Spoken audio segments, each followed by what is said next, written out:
கட்டும் வீடு. சங்கீதம் 127:1 படிங்க. கர்த்தர் வீட்டை கட்டாராகில் அதை கட்டுகிறவன் பிரயாசம் விருதா என்று வேதம் சொல்லுகிறது.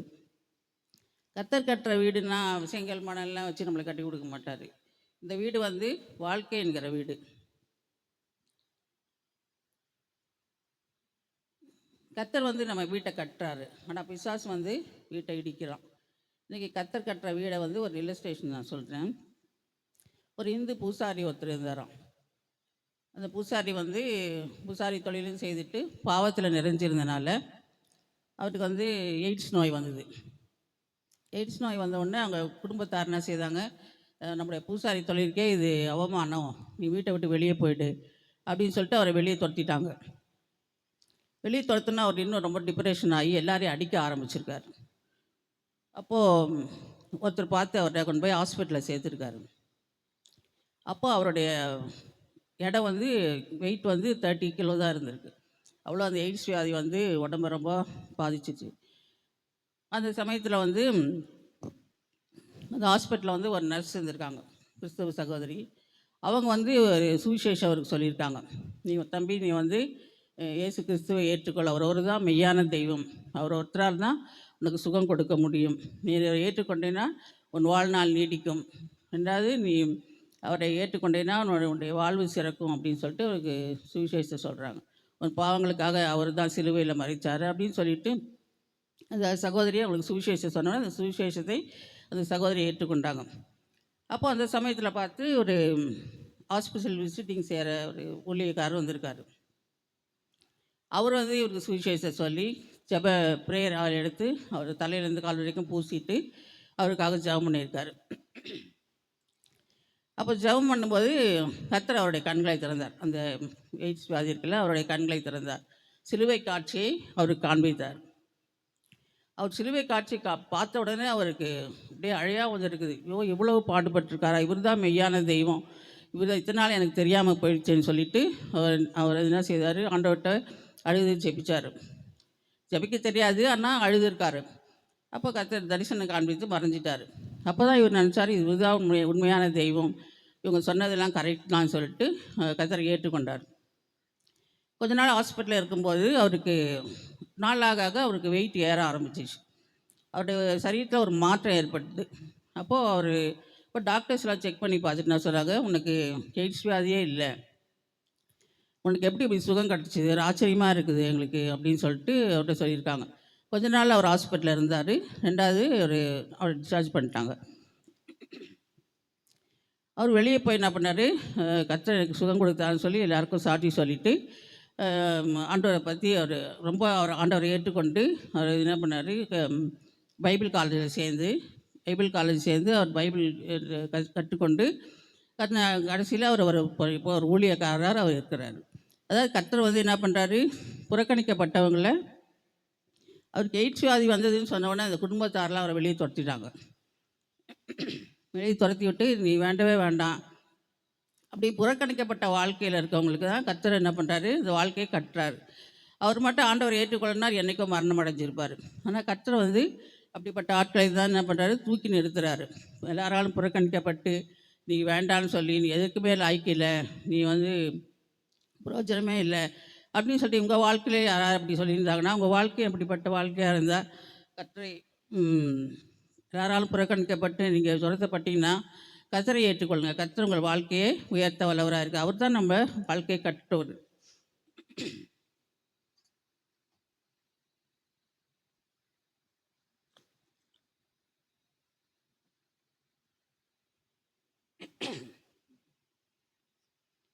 எல்லாராலும் தள்ளப்பட்ட அவரை, புறக்கணிக்கப்பட்ட அவரை, கேவலமாக எண்ணப்பட்ட அவரை, பரியாசம் பண்ணப்பட்ட அவரை கர்த்தர் தூக்கி நிறுத்தி அவருக்கு வாழ்க்கையை கொடுத்து அவரை தம்முடைய சொந்த பிள்ளையாக ஏற்றுக்கொண்டு அவரை ஊழியக்காரராக வச்சுருக்காரு. இதான் கர்த்தர் கட்டுகிற வீடு. ஆனால் இந்த நாளில் பிசாசு என்ன பண்ணுறா, நல்லா இருக்கிற குடும்பங்களெல்லாம் அவன் உடைக்கிறத பார்க்குறான். ஏன்னா அந்த குடும்பங்களுக்குள்ளே சமாதானத்தை கெடுக்கிறான். சில குடும்பங்கள் என்ன பண்ணுறான், இச்சையின் ஆவிகளை கொடுத்து அந்த குடும்பத்தில் வந்து பலவிதமான தேவையில்லாத அருவருப்பான கர்த்தர் அருவருக்கிற காரியங்களை செய்ய வைத்து அவள் குடும்பத்தையே நாசம் பண்ணுறான். சில குடும்பத்தில் சமாதானத்தை கெடுக்கிறான், சில குடும்பத்தில் வந்து பண ஆசை கொடுத்து அவர்கள் கடன் பாரத்தை கொடுத்து கடன் பாரத்தினால் அழுத்தப்பட்டு அவர்கள் தற்கொலைக்கு நேராக போகிறாங்க. சில பேர் கொலை வெறி நாவினால் தாக்கப்படுறதை நாங்கள் பார்க்குறோம். இப்போ நிறைய நம்ம கேள்விப்படுறோம் இந்த மாதிரி காரியங்கள். எவ்வளோ குடும்பம் நல்ல குடும்பத்தை தான் அவன் கெடுக்கிறான். அந்த துன்மார்க்கமான குடும்பத்தை பார்க்க மாட்டான். எந்த குடும்பம் நல்லா இருக்குது, எந்த குடும்பம் சமாதானமாக இருக்கிறாங்க, அப்படிப்பட்ட குடும்பத்தை தான் அவன் கெடுக்கிறதுக்கு வழி பார்க்குறான். ஆதியில் பார்த்தீங்கன்னா ஆதாம் ஏவாளை ஆண்டவர் சிருஷ்டித்து ஒரு நல்ல ஒரு தோட்டத்தில் வச்சார். நல்லா பலிக்கு பெறுங்கன்னு சொல்லி சந்தோஷமாக இருங்கன்னு வச்சார். ஆனால் பிசாசன் என்ன பண்ணால் அந்த தோட்டத்துக்குள்ளே புகுந்து ஏவாளை வஞ்சித்து அவளுக்கு இச்சையை நாய் அந்த கனியை புசிக்கணும்னு சொல்லி அவளுக்கு கொடுத்து அதை புசிக்க வைத்து அந்த அந்த கர்த்தருடைய சாபத்தை அவர்கள் பெற்றுக்கொண்டார்கள். கீழ்ப்படியாமையினால் அவர்கள் சாபத்தை பெற்றுக்கொண்டதை பார்த்தனால அவர் தோட்டத்திலேருந்து அவர் விரட்டி விட்டுட்டு அங்கே சுடரொளி பட்டத்தை வச்சார். நான் படிக்கிறோம். இப்படி பிசாசானவன் வந்து நல்ல நல்ல குடும்பங்களெல்லாம் கெடுக்கிறத நம்ம பார்க்குறோம். இதான் பிசாசோட வேலை வந்து குடும்பங்களை அழிக்கிறது தான் அவனோட வேலை. அவர் குடும்பத்தை அழித்து அந்த குடும்பத்தில் தேவையில்லாத காரியங்களை செய்ய வச்சு அந்த குடும்பத்தை நாசம் பண்ணி அவன் வேடிக்கை பார்க்குறதா அவனோட வேலை. இந்த நாட்களில் நிறைய குடும்பங்களில் இப்படிப்பட்ட காரியங்கள் நடக்கிறத நம்ம பார்க்குறோம். எவ்வளோ குடும்பங்கள் நல்ல நல்ல குடும்பங்கள்லாம் அழிக்கிறத நம்ம பார்க்குறோம். இதுதான் அவன் குடும்பத்தை அழிக்கிறத இந்த நாட்களில் நம்ம எவ்வளோ செய்தித்தாளில் நம்ம பார்க்குறோம். குடும்பங்களை அழிக்கிறது பிசாசு என்னென்ன காரியங்கள்லாம் செய்து கொண்டிருக்கான். அப்போ தான் ஒரு குடும்பத்தில் சில குடும்பத்தில் வந்து குழந்தை பாக்கியம் இல்லாதபடிக்கு இந்த கர்ப்பத்தின் கனியை அவன் சாப்பிட்டுட்ருப்பான். கர்ப்பப்பையில் கூட ஜெபம் பண்ணும்போது சில பேர் சொல்லுவாங்க, பிசாசு சொல்லுவான், நான் தான் அந்த கர்ப்பத்தின் கனியை சாப்பிட்டுட்ருக்கேன்னுவான். அதனால் குழந்தை பாக்கியம் இல்லாத பண்ணுவான். அதனால் அந்த குழந்தை பாக்கியம் இல்லாதனால அந்த குடும்பங்கள் இது பிரிந்து போகிறது. இதுக்கு அவன் ஒரு காரணமாக இருக்கிறான். இன்னொரு உதாரணம் சொல்கிறேன், குடும்பத்தை அழிக்கிறது எப்படின்னு. சில நாட்களுக்கு முன்பாக இந்த செய்தி வந்தது. திருவனந்தபுரத்தில் ஒரு ஃபேமிலி, ஒரு 4 அந்த குடும்பத்தில் 4 பிள்ளைகள் இருந்தாங்க. அதில் ஒரு மூத்த சகோதரனை வந்து வெளிநாட்டுக்கு அனுப்பிச்சிருந்தாங்க. அவன் வெளிநாட்டில் போய் வேலை செய்துட்டு பணமெல்லாம் அனுப்பிச்சி குடும்பத்தை கவனிச்சிட்டு இருந்தான். அப்படி இருக்க சமயத்தில் கொஞ்ச நாளாக அவன் பணமும் அனுப்பலை, குடும்பத்தாரோட பேச்சு வைக்கலை. அப்படி இருக்க சமயத்தில் அவங்க ரொம்ப கஷ்டப்பட்டாங்க. எங்கே நம்ம அனுப்பிச்சோம் அவங்க வெளிநாட்டுக்கு, என்ன ஆனான்னு தெரியலன்னு சொல்லிட்டு ரொம்ப கவலையாக இருந்தாங்க. அந்த சமயத்தில் என்ன பண்ணால் அவன் ஒரு நாள் திடீர்னு வீட்டுக்கு வந்திருக்கான். வீட்டுக்கு வந்த உடனே அவங்க அப்பா அம்மாட்டெல்லாம் யார்கிட்டையுமே பேசலையாம் அவன். இவங்க கேட்டிருக்காங்க, என்ன ஆச்சு உனக்கு, நல்லா பணம் அனுப்பிச்சு நல்லா இருந்தே, என்ன உனக்கு என்ன நிலைமை வந்தது, என்ன பண்ண அப்படின்னு கேட்டிருக்காங்க. அவன் யாருக்கிட்டையும் பேசவே இல்லையாம். ஒரு மாதிரி தனியாக இருந்திருக்கான், மன அழுத்தத்தில் இருந்திருக்கான். திடீர்னு ஒரு நாள் என்ன பண்ணால், நைட்டு எல்லாம் தூங்கும்போது அவங்கள அப்பா அம்மா இன்னும் 2 தம்பிங்க அவங்க மேலே என்ன பண்ணால் கல்லை போட்டு அவளை சாவடிச்சிட்டான். செய்தியில் வந்தது இது. அப்போது போலீஸ்லாம் வந்து அவனை பிடிச்சி கேட்குறாங்க, இன்னும் ஏதனால இப்படி பண்ண அப்படின்னு. அப்போ அவன் சொல்லியிருக்கான், வெளி தேசத்தில் போயிருக்கும்போது நான் அந்த சாத்தான் சபைன்னு ஒன்று இருக்குது, அந்த சபைக்கு போனேன். அந்த சபைக்கு போனதுலேருந்து பிசாசு என் காதில் வந்து உன் குடும்பத்தை அழிச்சிட்டு தினந்தோறும் பேசிக்கிட்டே இருப்பான் காதில், நீ வந்து குடும்பத்தை அழிச்சினா உன்னை ஆசீர்வதிப்பேன், குடும்பத்தை இதையே அவன் பேசிகிட்டு இருந்தான். அதனால் எனக்கு என்ன செய்கிறதுன்னு தெரியல. நான் வந்து திடீர்னு வந்த உடனே எனக்கு இவங்களை சாவடிக்கிற வரைக்கும் அவன் காதில் பேசிகிட்டே இருந்தான். இப்போ நான் சாவடிச்சிட்டேன், என்ன செய்யுதுன்னு எனக்கே தெரியல அப்படின்னு சொன்னான். இப்படிதான் பிசாசு வந்து குடும்பத்தை காரணமில்லாமல் அழிக்கிறது தான் அவனுடைய வேலை. இப்படி குடும்பம் சிதைந்து போகிறது. கர்த்தர் வந்து புறக்கணிக்கப்பட்டவர்களை உயர்த்துறாரு. இவன் நல்ல குடும்பத்தை இந்த மாதிரி சிதைக்க பண்ணுகிறான். இதுதான் அவனுடைய வேலை.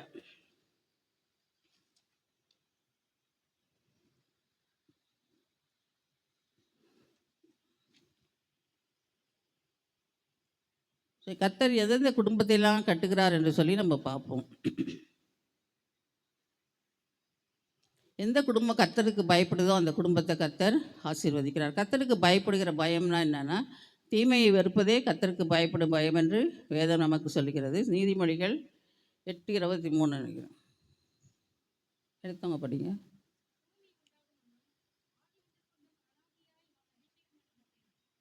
இல்லை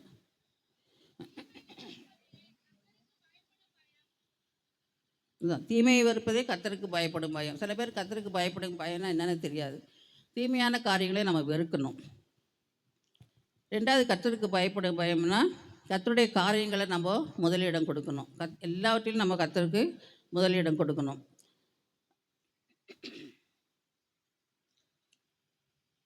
முதலாவது தேவனுடைய ராஜ்யத்தையும் அவருடைய நீதியையும் தேடுங்கள், அப்பொழுது இவையெல்லாம் உங்களுக்கு கூட கொடுக்கப்படும் என்று ஆண்டவர் சொல்கிறார். அதனால் ஆண்டவரை நம்ம முதல்ல தேடணும்.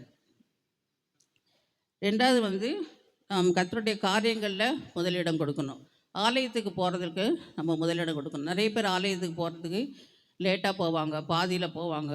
அப்படி இருக்கக்கூடாது. நம்ம கர்த்தருக்கு பயந்த பிள்ளைகள் ஆலயத்துக்கு நம்ம முதல்ல போகணும். ஆலயம் தொடங்கிறதுக்கு முன்னாடியே போய் நம்ம உட்காந்துடுறோம். அந்த கரெக்டான நேரத்தில் நம்ம போன கர்த்தர் அதை பார்த்துட்டு இருக்காரு. பலவிதமான சோதனைகள் வரும். அன்றைக்கி தான் நம்மளுக்கு ஏதாவது பிரச்சனை வரும். அதுக்கு முந்தின நாள் தான் நைட்டு தான் தூக்கம் வராது. அடுத்த நாள் ஏதாவது ஒரு வியாதி வரும். இல்லைனா சொந்தக்காரோடைய ஃபங்க்ஷன் ஏதாவது அன்றைக்கி தான் நடக்கும்.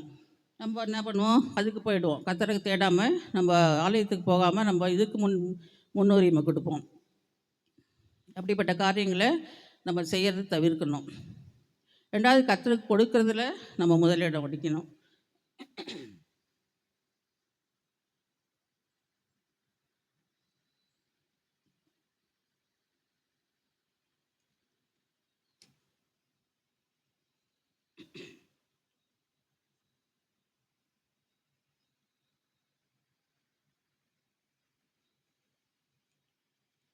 ஆலய காரியங்களில் முதலிடம் கொடுக்கறதில்ல.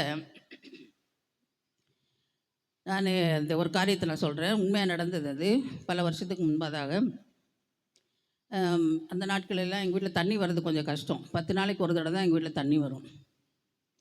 அதனால் அதை இருக்க தண்ணியை 10 நாள் நாங்கள் யூஸ் பண்ணுவோம். அந்த நாள் வரும்போது எல்லாத்தையும் கழுவி எல்லாம் ரெடியாக உட்காந்துருப்பாங்க. அந்த மாதிரி 10 நாள் ஆச்சு தண்ணி வர்றதுக்கு. அன்றைக்கி சொன்னாங்க, அன்றைக்கி பார்த்து சண்டே அன்றைக்கி தான் காலைல தண்ணி வரும்னு சொல்லிட்டாங்க. அப்போது எல்லார் வீட்லேயும் எல்லாம் தண்ணிக்கு ரெடியாக குழாயில் பைப்பில் உட்காந்துருக்காங்க. நான் என்ன பண்ணேன், சண்டேனா எந்த டைம் வரும்னு தெரியல. எங்கள் சர்ச்சு 7:30க்கு சர்ச்சு. நான் 7:25க்கெலாம் போயிடுவேன் சர்ச்சுக்கு. அப்போது சர்ச்சுக்கு போகலாம், சரி எல்லாம் கிளம்பிட்டு இதுக்கு மேலே நான் 10 மணிக்கு மேலே தான் தண்ணி வரப்போகுது, நம்ம மெதுவாக பிடிச்சிக்கலான்னு சொல்லிட்டு கதவெல்லாம் சாத்திட்டு வெளியே ரோடுக்கு வர தண்ணி வந்துடுச்சு. என்ன செய்யறதுன்னே தெரியல. ஏன்னா 10 நாள் கழிச்சு தான் இதோட தண்ணி வரும். நீங்களாம் என்ன செய்திருப்பீங்க? சர்ச்சுக்கு நான் அப்புறம் அடுத்த வாரம் போய்க்கலான்னு தான் நம்ம நினைப்போம். எனக்கு என்ன செய்கிறதுனே தெரியல. சோதனையாக இருக்குது எனக்கு. கர்த்தராக இது தண்ணி பிடிக்கிறதா ஒன்றும் புரியல. அப்போது ஒரு தெருவில் இருக்கலாம் பிடிக்கிறவங்களாம் சொல்கிறாங்க, என்ன தண்ணி வந்துடுச்சு, நீங்கள் பாட்டுக்கு வெளியே போகிறீங்க, போய் பிடிங்க, இதோட 10 நாள் கழிச்சு தான் தண்ணி வரும்னு. சோதனையாக அவங்களாம் சோதிக்கிறாங்க. நான் பார்த்த தண்ணி பற்றி கவலைப்படலை. எப்படியோ பசங்களாம் சின்ன பசங்க, அப்போது என்ன பண்ணுறதுன்னு தெரியல. தண்ணியிலனா என்ன கஷ்டம்னு பெண்களுக்கு தான் தெரியும். அப்போது நான் என்ன பண்ணேன், கண்டுக்கல. நான் பாட்டுக்கு சர்ச்சுக்கு போயிட்டேன். சர்ச்சுக்கு போயிட்டேன். உடனே சில பேர் சர்ச்சிலேருந்து போகிறாங்க வீட்டுக்கு தண்ணி பிடிக்க. நான் ஐயோ தண்ணி வரலைன்னா நம்ம வீட்டில் கஷ்டம், அவங்க வீட்டுக்காரர் கற்றுவார் அப்படின்லாம் சொல்லிட்டு சில பேர் போயிட்டாங்க. நான் போகல. சர்ச்சில் போய் உட்காந்து தண்ணி பற்றி நான் மறந்துட்டேன். சரி, கர்த்தர் தான் முக்கியம்னு. தண்ணி என்ன பண்ணுவான் 10 நாளைக்கெல்லாம் நான் யோசிக்க கூட இல்லை. இவங்க எங்கள் வீட்டில் ஹஸ்பண்ட் திட்டுவாங்க, அவங்க ஒன்றும் சொல்ல மாட்டாங்க தெரியும். ஆனால் பிள்ளைங்க என்ன பண்ணுவாங்க, தண்ணியில் ஏமா பிடிக்கலான்னு திட்டுவாங்க. அது வேறு எனக்கு இது வந்தது. சரி, நான் சர்ச்சு முடித்த பிறகு வந்தேன். எல்லாம் தண்ணி பிடிச்சிட்டு அமைதியாக இருக்குது ரோடு. அப்புறம் வீட்டுக்கு வந்துட்டு 10 மணி ஆகிடுச்சு. சரி, இருக்க ஒரு குடம் தான் தண்ணி இருக்குது, இதில் தான் இந்த சமைக்கலாம், சரி அப்புறம் பார்த்துக்கலாம் அப்படின்னு விட்டுட்டேன். கொஞ்ச நேரம் சமைக்கலான்னு சொல்லிட்டு இப்படி தோட்டத்து பக்கம் அங்கே தான் எங்கள் பைப்பு இருக்குது. தண்ணி வருது. எங்கள் வீட்டுக்கு மாத்திரம் தண்ணி வருது. கைத்தட்டி ஆண்டவரை மகிமைப்படுத்துங்க. இது உண்மையாகவே நடந்த சம்பவம். கர்த்தருடைய சன்மையில் சொல்கிறேன். நான் கர்த்தர் செய்வார், பயங்கரமான அதிசயம் செய்தார். நான் பக்கத்தில் இப்படி எட்டி பார்த்தா அது பக்கத்து வீடு தெரியும், இந்த பக்கம் அப்படி தெரியும், கம்பவுண்ட் நல்லா தெரியும். பார்த்தா எல்லா குழாயும் மூடி கிடக்குது. இந்த இடத்துலையுமே தண்ணி வரல. இது எப்படி வந்தது இன்றைக்கு வரைக்கும் எனக்கு ஆச்சரியமாக இருக்குது. ஏன்னா கர்த்தர் பாருங்கள், அவருக்கு முதலிடம் கொடுக்கும்போது கர்த்தர் நம்மளை காரியத்தை அவர் பார்த்துக்கொள்வார். ஏன்னா வேறு யார்கிட்ட சொல்லிட்டோம்னா, தண்ணி பிடிக்கிற இடத்துல போய் சொல்லிட்டாங்கன்னா என்ன பண்ணுறது, அது யாரும் யோசிக்கிறேன். ஏன்னா அந்த மெயின் பைப் வால்வு திறந்தால் தான் ஒரு 10 ஸ்ட்ரீட்டுக்கு தண்ணி வரும். அவன் கரெக்டாக 1.5 மணி நேரம் தான் தண்ணி விடுவான். கரெக்டாக அந்த 1.5 மணி நேரத்தில் ஆஃப் பண்ணிவிடுவாங்க. அதுக்கப்புறம் தண்ணியாக வர அதோட 10 நாள் கழிச்சு தான் வரும். எனக்கு சொல்கிறதா வேணாமல் யார்கிட்ட தண்ணி வருதான்னு கேட்கறது கூட பயமாக இருக்குது. ஏன்னா நம்ம வீட்டில் மட்டும்தான் வருது. எல்லாத்துலேயும் பிடிச்சிட்டு ஒரு பாத்திரம் கூட காலியாக இல்லை. ஏன்னா மற்ற நாள் விட்டால் கூட ஒரு 4 பாத்திரம் காலியாக இருக்கும். அன்றைக்கி எல்லாத்தையுமே ரொப்பிட்டு கொஞ்சம் தண்ணி இருந்து தோட்டத்துக்கு ஓட்டுற அளவு எனக்கு தண்ணி வந்து 2 மணி நேரம் வந்தது அன்றைக்கி. கர்த்தருடைய நாமத்தை மகிமைப்படுத்த கைத்தட்டி ஆண்டவரை மகிமைப்படுத்த. அதனால் நம்ம முதலாவது தேவனுடைய ராஜ்யத்தையும் அவருடைய நீதியும் தேடும்போது மற்றதெல்லாம் நம்மளுக்கு அவர் கூட கொடுப்பான்றது கரெக்டாக இருந்துச்சு. மற்ற நாளை விட அன்றைக்கி கூட தண்ணி எக்ஸ்ட்ரா வந்தது. அப்படி ஒரு அதிசயத்தை ஆண்டவர் எனக்கு செய்தார். அதனால் என்ன சொல்லணும்னா, நீங்கள் ஆலயத்துக்கு முதலிடம் கொடுங்க. அன்னைக்கு தான் வேலை வரும், அன்னைக்கு தான் வேலை நாளில் ஓட்டி கொடுப்பாங்க, அதெல்லாம் பார்க்காதீங்க. அதுக்கு பதிலா கர்த்தர் வேறு பக்கம் நம்மளுக்கு ஆண்டவர் உதவி செய்வார்.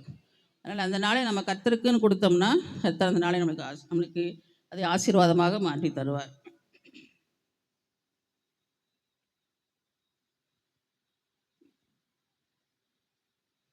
இன்னொரு எனக்கு தெரிஞ்ச ஒரு சகோதரி இருந்தாங்க. அவங்க கர்த்தருக்கு பயப்பட்டோம்னா நம்முடைய காரியங்களை எல்லாம் கர்த்தர் வாய்க்கு செய்வார். நீ செய்வதெல்லாம் வாய்க்கும் என்று ஆண்டவர் சொல்கிறார். அந்த சகோதரி என்ன பண்ணுவாங்க, எப்போ பார்த்தாலும் படிப்பாங்க. எப்போ பார்த்தீங்கன்னா புக்கும் கையுமா இருப்பாங்க. ஸ்கூல்லலாம் ஃபஸ்ட்டு வருவாங்க, அதே மாதிரி காலேஜ்லேயும் ஃபஸ்ட்டு வருவாங்க. அவங்களுடைய மெயின் இது என்னென்னா, அவங்க ஒரு ஐஏஎஸ் ஆஃபீஸர் ஆகணும்னு அவங்களுக்கு ஆசை. அதனால் எப்போவுமே படிப்பாங்க. படிப்பு தான் அவங்களுக்கு. சண்டேயில் கூட அவங்க புக் எடுத்து படிச்சுட்டு இருப்பாங்க. இந்த காம்பவுண்ட் மாதிரி இருக்கும், அதுக்குள்ளே தான் அவங்க வீடு இருந்தது. அப்போ நான் கேட்பேன், அக்கா நீங்கள் சர்ச்சுக்கு வரலையா அப்படின்னு. ஐயோ, சர்ச்சுக்கு வந்தால் 2 மணி நேரம் வேஸ்ட் ஆகிடும், அதுக்கு ஒன்று படிக்கலாம் அப்படின்வாங்க. அப்படி படிப்பு தான் அவங்க முன்னாடி வச்சாங்க. சாப்பிட்றது கூட சாப்பிட்டுக்கிட்டே படிப்பாங்க. அந்த மாதிரி படிப்பு தான் அவங்களுக்கு முன்னாடி. கர்த்தரெல்லாம் முன்னாடி இல்லை, பைபிள் படிக்கிறது அதெல்லாம் அதுக்கப்புறம். படிக்கணும், ஐஏஎஸ் ஆஃபீஸர் ஆகணும், அதுதான் அவங்களுடைய எண்ணமாக இருந்தது. இப்படி இருக்க சமயத்தில் அவங்க ஐஏஎஸ் படிக்கிறதுக்கு ரெடி ஆகிட்டாங்க. ஃபஸ்ட்டு காலேஜ் டிஸ்டிங்ஷன் மார்க் வாங்கினாங்க. அப்போ அந்த ஐஏஎஸ்க்காக எல்லாம் ரெடி பண்ணிகிட்டு இருக்கும்போது கரெக்டாக எக்ஸாமுக்கு ஒரு வாரத்துக்கு முன்னாடி அவங்களுக்கு பயங்கர ஃபீவர். அப்போல்லாம் கொஞ்சம் அது 20 வருஷத்துக்கு முன்னாடி டைஃபாய்டுக்கெலாம் சரியான மருந்து கிடையாது. அவங்களுக்கு டைஃபாய்டு ஜுரம் வந்தது. அப்போது புக்கு கூட அவங்களுக்கு திறந்து பார்க்க முடியல. தலைவலி, அவ்வளோ தலைவலி, பயங்கர ஃபீவர். அவங்களால படிக்க முடியல, என்ன செய்கிறதுனே தெரியல. சரி, எப்படியோ கஷ்டப்பட்டு அதிலே படித்தாங்க. ஆனால் எக்ஸாம் போகிற அன்றைக்கி அவங்களால படிக்க முடியாமல் பயங்கர சிக்காகி ஹாஸ்பிட்டலில் சேர்த்தாங்க. அவங்க மரணம் அடைஞ்சிட்டாங்க, செத்து போயிட்டாங்க. அந்த அக்கா 25 இயர்ஸ் தான் ஆகுது அவங்களுக்கு. அப்போது ஆனால் அவங்களோட எண்ணம்லாம் என்னது, ஐஏஎஸ் ஆஃபீஸர் ஆகணும். கர்த்தரை தேடாமல் படிப்புக்கு முதலிடம் கொடுத்தாங்க. ஆலயத்துக்கு கூட போக அந்த நேரம் 2 மணி நேரம் படிப்பு இருந்தால் நல்லா இருக்குமே அப்படி சொல்கிற ஆள். அதனால் நம்ம கர்த்தருடைய காரியத்துக்கு நம்ம முதலிடம் கொடுக்கும்போது கர்த்தர் நம்ம காரியத்தை அவர் பார்ப்பார், ஆசீர்வதிப்பார்.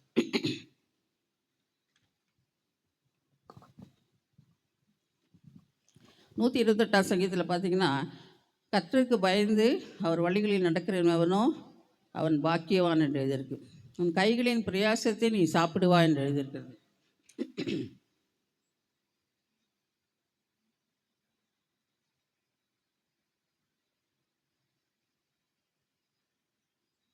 கைகளின் பிரயாசத்தை சாப்பிடுவாய்னா, சில பேர் கஷ்டப்பட்டு சம்பாதிப்பாங்க, அதனால் அவங்களால அதை அனுபவிக்க முடியாது.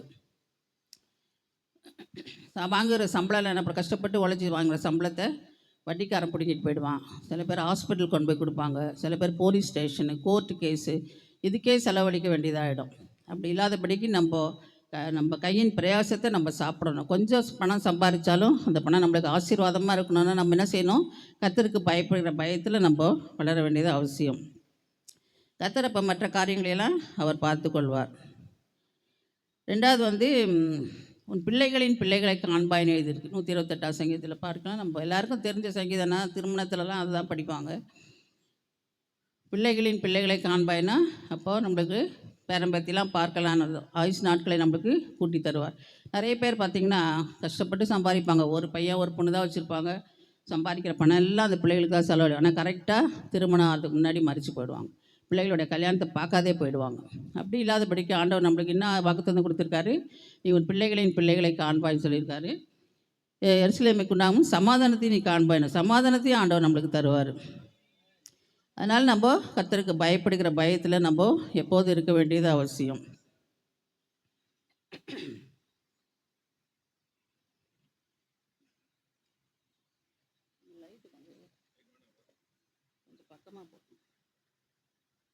கர்த்தருக்கு கொடுக்கறதுல நம்ம முதலீடு இருக்கணும். நிறைய பேர் நம்ம பணத்தை ஆண்டவர் கொடுக்கறதில்ல, தசம பாகம் கொடுக்கறதில்ல.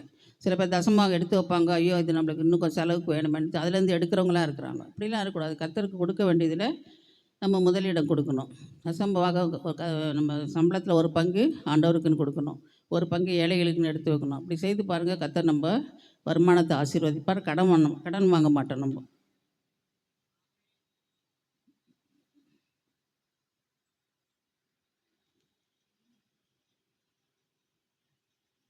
2வது தீமையான காரியங்களெல்லாம் நம்ம வீட்டில் வச்சுருக்கக்கூடாது. கர்த்தர் நம்ம பார்க்குறான்னு சொல்லிட்டு நம்ம குடும்பத்தை என்ன பண்ணணும், பரிசுத்தமாக நம்ம காத்துக்கொள்ள வேண்டியது அவசியம். ரெண்டாவது, உன் அலங்கத்துக்குள்ளே சமாதானமும் உன் அரண்மனைக்குள்ளே சுகமும் உண்டாகியிருப்பதாக. இன்றைக்கி அநேக குடும்பத்தில் சமாதானம் கிடையாது. எப்போ பார்த்தாலும் சண்டை, எப்போ பார்த்தாலும் வீட்டுக்குள்ளே பிரச்சனை, உபத்திரவம். அப்படி இருக்கிற குடும்பத்தில் கர்த்தர் இருக்க மாட்டார்.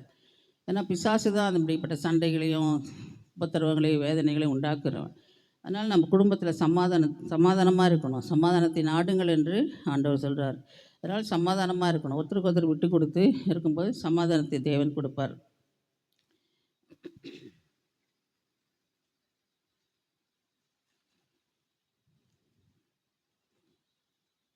அலங்கத்துக்குள்ளே சுகம் இருப்பதாக. நிறைய குடும்பங்களில் வியாதியில் படுத்திருக்காங்க. எவ்வளோ பேர் கஷ்டப்பட்டு ஒருத்தர் வியாதியாக இருந்தாலும் இந்த குடும்பத்தில் எவ்வளோ வேதனையாக இருக்குன்றது நம்மளுக்கு தெரியும். பிள்ளைகளை பெற்றவங்களுக்கு தெரியும். பிள்ளைகள் வியாதிப்பட்டாலே என்ன பண்ணுறோம், நம்ம கஷ்டப்படுறோம். அதனால் சுகம் வேணும்னா என்ன பண்ணோம், ஆண்டவரை நம்ம தேடணும். சமாதானம் சுகம் வந்து ஆண்டவர்கிட்ட தான் இருக்குது. ரெண்டு இருந்தாலே குடும்பம் ஆசீர்வாதமாக இருக்கும். ரெண்டாவது, உண்மையுள்ள மனுஷன் பரிபூர்ண ஆசீர்வாதங்களை பெறுவான் என்று இது இருக்குது. உண்மை இருக்கணும் நம்ம வாழ்க்கையில். நம்ம வாழ்க்கையில் உறவுகளில் உண்மை இருக்கணும். கணவன் மனைவிக்கு உண்மையாக இருக்கணும், மனைவி கணவனுக்கு உண்மையாக இருக்கணும். சில குடும்பத்தில் அது கிடையாது. திருமணமாகியும் மற்ற பெண்களோட சுற்றுறது, மற்ற ஆண்களோட சுற்றுறது, இதெல்லாம் நம்ம இருக்கக்கூடாது. பரிசுத்தத்தை நம்ம பாதுகாக்க வேண்டியது அவசியம். திருமணத்தில் அப்போ நம்ம உடன்படிக்கை பண்ணுறோம். வாழ்விலும் தாழ்விலும் மரணம் நம்மை பிரிக்குமாறையும் சொல்லி நம்ம கர்த்தருக்கு முன்பதாக நம்ம உடன்படிக்கை பண்ணுறோம். அந்த உடன்படிக்கை நம்ம கடைப்பிடிக்கிறோமா? நிறைய குடும்பத்தில் அது கடைப்பிடிக்கிறது இல்லை. கொஞ்ச நாள் இருப்பாங்க, கொஞ்ச நாள் அதை அப்படி விட்டுடுறாங்க. அநேக குடும்பங்கள் இன்றைக்கு கள்ள உறவுகள், இதனால் குடும்பம் பாதிக்கப்படுது. அந்த குடும்பத்தை பெற்றோர்களை பார்த்து பிள்ளைகளும் பாதிக்கப்படுறாங்க. அதனால் பெற்றோர்கள் வந்து இது கவனிக்க வேண்டியது அவசியம். ஆஃபீஸில் ஒரு வாழ்க்கை, வீட்டில் ஒரு வாழ்க்கை, இப்படி இருக்கக்கூடாது. சபைக்கு போனால் ஒரு வாழ்க்கை, வீட்டில் ஒரு வாழ்க்கை. இதை வந்து நம்ம மனுஷனுக்கு தெரியலனா கூட கர்த்தர் நம்முடைய வாழ்க்கையை பார்க்குறாரு. அவர் பரிசுத்தத்தை விரும்புகிறவர். நான் பரிசுத்தராக இருக்கிறது போல் நீங்கள் நடக்கைகள் எல்லாவற்றிலும் பரிசுத்தமாக இருக்க வேண்டும் என்று ஆண்டவர் சொல்கிறார். அதனால் நம்ம இந்த வாழ்க்கையில் வந்து குடும்பத்தில் நீங்கள் அப்படிப்பட்ட காரியங்கள் ஈடுபட்டிருந்தீங்கன்னா இன்றைக்கி மாற்றிக்குங்க. அப்படிப்பட்ட உறவுகளாக நம்மளுக்கு தேவையில்லை. நம்ம பரலோகத்துக்கு போகணும். அதுக்கு தான் இந்த குடும்ப ஆசீர்வாத கூட்டத்துக்கு வரோம். எதுக்கு இவ்வளோ கஷ்டப்பட்டு வரோம்? நம்ம இந்த கூட்டத்துக்கு ஏன் நம்ம அட்டன் பண்ணுறோம்? பரிசுத்தத்துக்காக தான். எவ்வளோ குடும்பங்களில் அப்படி கிடையாது. எங்கே பார்த்தாலும் இப்போ பேப்பரில் பார்த்தீங்கன்னா கள்ள தொடர்பு, கள்ள உறவு, இதுதான் இருக்குது பேப்பரில். பேப்பர் பார்க்கறதுக்கே பிடிக்கிறதில்ல. அதனால் நம்ம என்ன பண்ண, குடும்பத்தில் பரிசுத்தத்தை கையாள வேண்டியது அவசியம். உண்மை இருக்கணும். ஒருத்தருக்கு ஒருத்தர் உண்மையாக இருக்கிறது கர்த்தர் அதை விரும்புகிறாரு. ரெண்டாவது, ஆஃபீஸில் படிக்கிற பிள்ளைகள் வந்து படிப்பில் உண்மையாக இருக்கணும். விட்டு அடிக்கிறது, காப்பி அடிக்கிறது, இதெல்லாம் இருக்கக்கூடாது. கஷ்டப்பட்டு படிங்க. பெற்றோர்கள் படிக்க வைக்கிறாங்கல்ல, கிடைக்கிற நேரத்தில் நம்ம ஜெபம் பண்ணிவிட்டு படிக்கவே கர்த்தர் நம்மளுக்கு உதவி செய்வார். கர்த்தருக்கு பயப்படுதலே ஞானத்தின் ஆரம்பம்னு சொல்கிறார். அப்போ கர்த்தருக்கு பயந்து நம்ம படித்தோம்னா கர்த்தர் நம்மளுக்கு உதவி செய்வார். நம்ம படித்த கொஸ்டின்ஸே வரும். கர்த்தர் நம்ம படிப்பை ஆசீர்வாதம். கஷ்டப்பட்டு பெற்றோர்கள் கடன் வாங்கிலாம் சில குடும்பத்தில் படிக்க வைக்கிறாங்க. எவ்வளோ குடும்பத்தில் வீட்டை விற்று இப்படிலாம் படிக்க வைப்பாங்க. எங்கள் பையன் சொல்லுவான், 2வது பையன் டேனியல் பிஇ படிக்கும்போது சொல்லுவான், எவ்வளோ குடும்பத்தில் கிராமத்தில் இருக்க அப்பா அம்மாலாம் நிலத்தை விற்று ஏக்கர் நிலம் வச்சுருக்காங்க. எல்லாம் விற்று பிள்ளைங்க படிக்கட்டும் சென்னைக்கு காமிச்சு இன்ஜினியரிங் படிக்க வைக்கிறாங்கன்னா இவங்க பாருங்கள் எப்படி இருக்காங்க, குடிச்சு வெறிச்சு கூடிய சுற்றிட்டு. அவங்களுக்கு தெரியாது இவங்க படிக்கிறான்னு நினச்சிட்டு பணம் மாதம் அனுப்பிச்சிடுறாங்க. ஆனால் நிறைய அரியர்ஸ் வச்சுருக்காங்கன்னு என் பையன் சொல்லுவான். அவனுக்கு அதெல்லாம் பிடிக்காது, அந்த காரியெல்லாம் சொல்லுவான். இந்த மாதிரி அநியாயமாக பெற்றோர்கள் எவ்வளோ கண்ணீர் விட்டு பண்ண அனுப்புகிறாங்கம்மா, ஆனால் பிள்ளைங்க படிக்கிறது இல்லை. நிறைய பேர் வந்து எல்லாம் ஒன்றா சேர்ந்து ஃப்ரெண்ட்ஸ்லாம் சேர்ந்து குடிச்சிட்டு நிறைய பேர் இஷ்டம் போல் ஜீவிச்சிட்டு இருக்காங்க. அப்போ தான் கேட்டால் நிறைய அரியர்ஸ் வச்சுருக்காங்க. அவங்க 4 வருஷம் பையன் படித்து முடித்த உடனே வேலை செய்வான், நம்மளை காப்பாற்றுவான் அப்படின்னு எதிர்பார்க்குறாங்க. ஆனால் அவங்க வந்து இங்கே இந்த மாதிரி காரியங்களை செய்துட்ருக்காங்க. அப்படிலாம் இருக்கக்கூடாது. நம்ம படிப்பில் உண்மையாக இருக்கணும், பெற்றோருக்கு முன்னாடி உண்மையாக இருக்கணும்.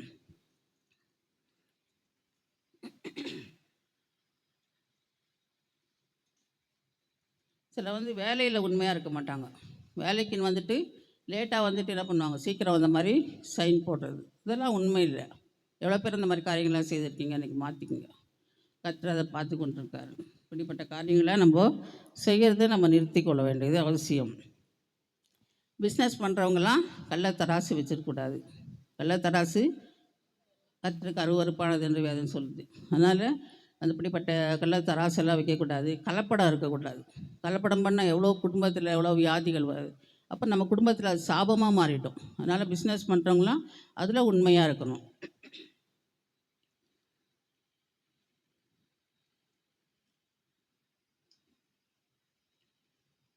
தொண்டை கொஞ்சம் இரிட்டேஷனாக இருக்குது, கொஞ்சம் அட்ஜஸ்ட் பண்ணிக்கங்க. நைட்டில் இது ரொம்ப கஷ்டமாக இருக்குது.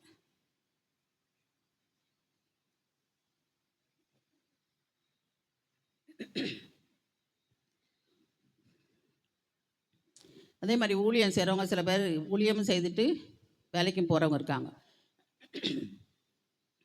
அவங்க ஊழியன்னா ஊழிய நேரத்தில் ஊழியம் பார்க்கணும், வேலை நேரத்தில் வேலையை பார்க்கணும். ஆனால் ஊழியம் வேலைக்கு வந்துட்டு சைன் போட்டுட்டு கொஞ்ச நேரம் உட்காந்துட்டு ஹவுஸ் விசிட்டிங்கு ஊழியம் போகிறேன் ஜெபத்துக்கு போகிறேன்னு போகக்கூடாது. அதுலேயும் உண்மையாக இருக்கணும். கர்த்தர் அதை பார்க்குறாரு. அவர் ஊழியத்தை பார்க்க மாட்டார், கொடுத்த வேலையில் உண்மையாக இருக்குமான்னு கர்த்தர் பார்க்குறாரு. எங்களுக்கு தெரிஞ்ச ஒரு ஊழியர் இருந்தார், நல்லா ஊழியம் செய்கிட்டு இருந்தார், நல்லா தீர்க்க தரிசனம் சொல்லுவார், அவர் சொன்னதெல்லாம் நடக்கும். அவர் என்ன பண்ணார், ஆஃபீஸில் வேலை செய்துட்டு ஊழியத்துக்கு போவார். அப்போது ஆஃபீஸில் சைன் போட்டு ஒரு நாள் என்ன பண்ணார், அந்த இடத்துல இல்லை சீட்டில், இது அக்கம் பக்கத்துலலாம் பார்த்துட்டே இருப்பாங்க பாருங்கள், ஆஃபீஸில் போட்டு கொடுப்பாங்க நிறைய பேர், பார்த்துருக்கீங்களா? அந்த மாதிரி ஒருத்தர் சில பார்த்துட்டு இருந்தாங்க. அவங்க பார்த்துட்டு என்ன பண்ணாங்க, இவர் என்ன வந்து சைன் போடுறாரு, கொஞ்ச நேரம் உட்கார்றாரு, வாரத்தில் ஒரு 2 நாள் 3 நாள் வெளியில் போயிடுறாரு ஜபத்துக்குன்னு அப்படின்னு. அப்போ ஒரு மேல் அதிகாரி ஆஃபீஸர் வந்திருக்காரு.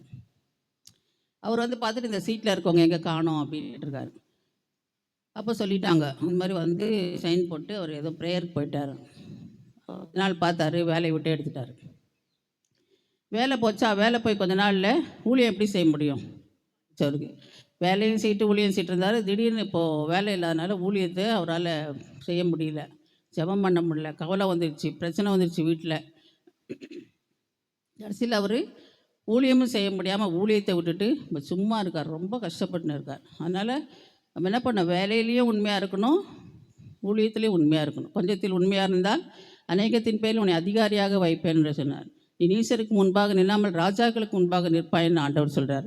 அதனால் ஆண்டவருக்கு முன்பதாக நம்ம எல்லாவற்றிலும் உண்மை. ஆண்டவர் நம்மளை பார்த்துட்ருக்காரு. மனுஷன் கண்ணை மறைச்சிடலாம், ஆனால் கர்த்தருடைய கண்ணை நம்ம மறைக்கவே முடியாது.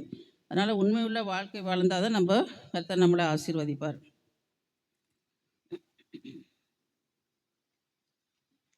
சில பேர் வேலைக்காக கிறிஸ்தவ பேரை மாற்றி இந்து பேர் போடுவாங்க. இதெல்லாம் எவ்வளோ தப்பான காரியம், கர்த்தரை நம்ம மறுதளிக்கிற மாதிரி. அப்படிப்பட்ட காரியங்களெல்லாம் நம்ம செய்யக்கூடாது. அப்படிப்பட்ட காரியங்களை செய்தால் நம்ம அப்படிப்பட்ட வேலையில் நிலச்சி நிற்க முடியாது. என்னுடைய சகோதரனுக்கு தெரிஞ்ச ஒரு நான் ஏன் இல்லஸ்ட்ரேஷன் சொல்கிறேன்னா, வெறும் வசனம் சொன்னால் சில பேர் கேட்காது. இது மாதிரி இதெல்லாம் ஞாபகம் இருக்கிறதுக்காக தான் நான் இதை சொல்கிறேன். நடந்த சம்பவம் தான் நான் சொல்லிகிட்டு இருக்கிறது.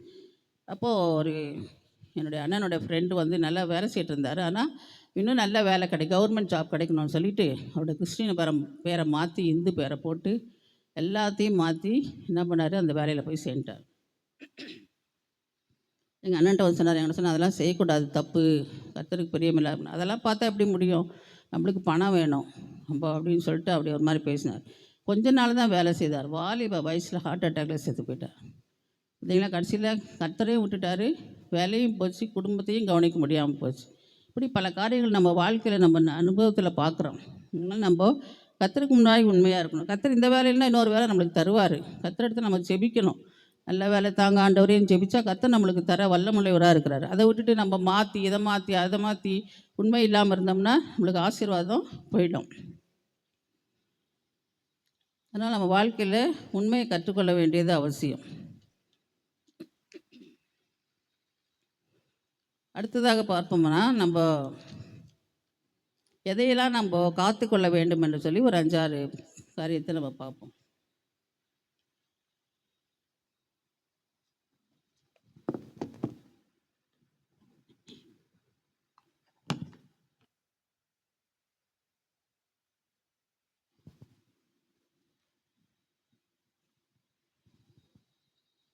கர்த்தருடைய வழிகளை நம்ம காத்துக்கொள்ள வேண்டியது அவசியம்.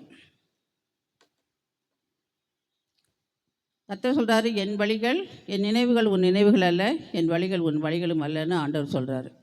அப்போ நம்ம ஆண்டவர்கிட்ட நம்ம வழிகளெல்லாம் ஒப்பு கொடுத்துட்டு அவரிடத்த உண்மை உத்தமமாக இருந்தோம்னா கர்த்தர் நம்முடைய வழிகளை வாய்க்க பண்ணுவார், நம்முடைய பாதைகளை வாய்க்க பண்ணுவார்.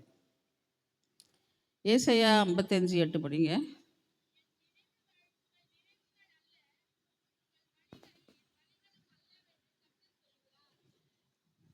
கர்த்தருடைய வழிகளை நம்ம ஆராய்ந்து அறிய முடியாது. அவருடைய வழிகள் நம்மளை வழியை காட்டியும் 1000 மடங்கு அதிகமானவைகள். 2வது நீதிமொழிகள் 2:25 நினைக்கிறேன், படிங்க. நீ நல்லவர்களின் வழியிலே நடந்து நீதிமான்களின் பாதையை காத்துக்கொள்வாயாக என்று, அதுவே உனக்கு ஜீவன் என்று ஆண்டவர் சொல்கிறார். நல்லவர்களின் வழியை நம்ம பார்க்கணும். அவங்க பாதைகள் நடந்தது நம்ம வேதத்தில் வந்து அவங்க நடந்த பாதைகள், அவங்க வாழ்ந்த வாழ்க்கை, அவங்க எப்படி கர்த்தரோடு இருந்தாங்க, எப்படி ஜெபிச்சாங்க, இதெல்லாம் நம்ம அவங்கள பார்த்து நம்ம கற்றுக்க வேண்டியது அவசியம். மனுஷனுக்கு செம்மையாய் தோன்றுகிற வழிகள் உண்டு, அந்த வழியோ மரண வழிகள் என்று 1 தீமோத்தேயு 16 1 தீமோத்தேயு 6:20 படிங்க. அது எடுத்தீங்கன்னா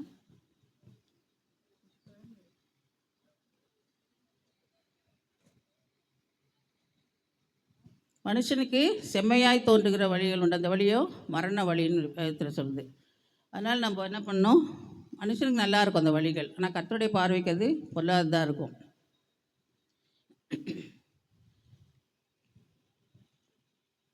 ஒரு ஐடி கம்பெனியில் வேலை செய்த ஒரு சகோதரன் இருந்தார். அவர் வந்து கர்த்தர் நல்ல வேலையை கொடுத்துருந்தார். ஆனால் அவர் போதை வசத்துக்கு அடிமையாகப்பட்டார். அடிமையாகப்பட்ட உடனே அப்புறம் அவருக்கு கர்த்தரிடத்துல போய் அழுது ஜெபிச்சு கர்த்தர் அவரை தொட்டார். விட்டு அவருக்கு ஒரு விசேஷத்தை ஒரு அபிஷேகத்தை கொடுத்தார். அவர் கிட்டார் எடுத்து பாடும்போது ஜனங்கள்லாம் அப்படியே பாவ செய்து அழுவாங்க. அந்த மாதிரி ஒரு அபிஷேகத்தை கர்த்தர் கொடுத்தார். ஆனால் அவர் என்ன பண்ணார், கொஞ்ச நாள் அப்படி ஊழியமே செய்துட்டு வேலையை செய்தார். நல்ல வேலையில் இருந்தார் அவர். நல்லா இருந்த வேலை செய்தனால எல்லாரும் அவரை ரொம்ப போட்டுனாங்க. நல்ல சம்பளத்தில் இருந்தார். இப்படி இருக்க சமயத்தில் ஒரு தடவை ஆஃபீஸ்லேருந்து அவரை ஃபாரின் காமிச்சாங்க. அங்கே போனோன்னே என்ன பண்ண, அவருடைய வழிகள் மாற ஆரம்பிச்சிது. உபச்சாரத்தில் ஈடுபட்டார். நல்லா சம்பளம் வாங்குறதுனால என்ன பண்ணுவாங்க, கர்த்தரை மறந்துடுவாங்க. அங்கே வெளி தேசத்துக்கு போனவங்களாம் நிறைய பேர் இப்படி ஆயிடுறாங்க. போய் என்ன பண்ணார், கர்த்தரை மறந்துட்டு உபச்சாரத்தில் ஈடுபட்டார். உபச்சாரத்தில் ஈடுபட்டோன்னா அவரோட எண்ணங்கள்லாம் பயங்கரமாகி அவரால் வேலை செய்ய முடியாமல் கடைசியில் வேலை இழந்தார். வேலை இழந்துட்ட பிறகு அப்புறம் சென்னைக்கு வந்துட்ட பிறகு திரும்பி ஆண்டவர்கிட்ட போய் அழுது ஆண்டவர்கிட்ட மன்னிப்பு கேட்டு ஆண்டவர் திரும்பி அவரை மன்னித்து அவர் திரும்பி அந்த அபிஷேகத்தை கொடுத்து கொஞ்ச நாள் என்ன பண்ணார், திரும்பி ஊழியம் செய்ய ஆரம்பிச்சு வீட்டில் ஊழியம் வைப்பார். வீட்டில் ஊழியம் வச்சா நிறைய ஜனம் வர ஆரம்பித்தாங்க. திரும்பி அவர் ஊழியம் செய்ய அந்த வழியிலே நடந்திருக்கலாம். தேவனால் பிறந்தவன் தன்னை காத்து கொள்கிறான் என்று வேதம் சொல்லுது. ஆனால் இவர் என்னென்ன பண்ணல, காத்து கொள்ள முடியல. மறுபடியும் என்ன பண்ணார், ஆஃபீஸில் இந்த திரும்பி புதுசாக ஒரு வேலையை கர்த்தர் கொடுத்தாரு. அந்த வேலையில் போய் வேலை செய்யாமல் ஃப்ரெண்ட்ஸுங்களோட சேர்ந்து நல்லா ஃபுல் ட்ரிங்க் பண்ணிவிட்டு காரில் போகும்போது லாரிக்காரன் வந்து அடித்து அப்படியே எல்லாரும் போன 4 பேரும் மறித்து போயிட்டாங்க. அதாவது கர்த்தர் வந்து ஒரு முறை தொடுவார், திரும்பி பண்ணி வாழ்க்கை மாதிரி சேத்துலேயே விழக்கூடாது. கர்த்தர் தூக்கி எடுத்தாரா, கர்த்தருடைய வழிகளை நம்ம பாதுகாக்க வேண்டியது அவசியம். திரும்பி சேத்துல விழுந்த மாதிரி பண்ணி வந்து சேத்துல விழுந்து அது அதுலேயே இருக்கும். அதில் விட்டு வெளியே வந்துடணும். திரும்பி அந்த வாழ்க்கை வாழக்கூடாது. குளிரும் இல்லாமல் நனரும் இல்லாமல் வாழ்ந்தால் வாந்தி பண்ணி போடுவேன்னு ஆண்டவர் சொல்கிறார். ஆண்டவர் ஒரு முறை ரட்சித்தார்னா அந்த ரட்சிப்பை காத்துக்கொள்ளணும் நம்ம. அதை விட்டு திரும்பி பாவ வழிகளில் போகிறது ஆண்டவருக்கு விருப்பமில்லாத காரியம். ஒரு ஆடும் ஒரு பண்ணியும் ஒரு பிரிட்ஜ் மேலே போயிட்டு இருந்ததுதான். அப்போ அந்த சமயத்தில் திடீர்னு ஒரு ஆரன் சத்தம் கேட்டவுடனே பயந்து என்ன பண்ணுது, ரெண்டும் கீழே விழுந்துருக்கு. ஒரு பள்ளத்தில் ஒரு சேத்துக்குள்ளே விழுந்துருச்சு. ஆடு என்ன பண்ணிச்சான், ஐயோ சேத்துல விழுந்துட்டோமே சொல்லி எழுந்து குதித்து தன்னை உதறிட்டு தன்னை சுத்தப்படுத்தி கொண்டு ஆட்டு கும்பலோடு போயிடுச்சு. ஆனால் பண்ணி என்ன பண்ணிச்சு, ஐயா நல்ல இடம் கிடச்சிது நம்மளுக்கு, சேர் நல்லா இதமாக இருக்குது, நல்லா அதிலே இருக்கலான்னு உளுந்து குதிச்சு அதிலே படுத்து கிடந்தது. அந்த மாதிரி மனுஷனுடைய வாழ்க்கை அப்படி தான். பாவத்தில் விழுந்தோடனே பாவத்திலே இருக்கலாம், இன்னும் கொஞ்சம் அனுபவிக்கலாம், அப்புறம் மாற்றிக்கலாம். இப்போ தான் வாலிப வயசான பிறகு ஆண்டவரை தேடிக்கலாம். அப்படிலாம் இருக்கக்கூடாது. சில பேர் பாருங்கள், சினிமாலாம் விட்டு எல்லாம் வந்துடுவாங்க. திரும்பி அந்த சினிமா பாட்டு ஞாபகம் வந்தால் திரும்பி அதே ஞாபகம் வரும். திரும்பி போய் சினிமா பார்ப்பாங்க. சிகரெட் குடிக்கிறவங்களாம் என்ன பண்ணுவாங்க, உடனே நினைப்பாங்க, விட்டுடுவாங்க, ரட்சிக்கப்பட்டவாங்க, ஞானஸ்நானம்லாம் எடுத்துருவாங்க. திரும்பி பிசாசு விடுவான் அவங்கள, திரும்பி பாவ வாழ்க்கைக்குள்ளே கொண்டு போவான். அப்படிப்பட்ட நேரத்தில் நம்ம கர்த்தரை இறுதியாக பிடிச்சிக்கணும்.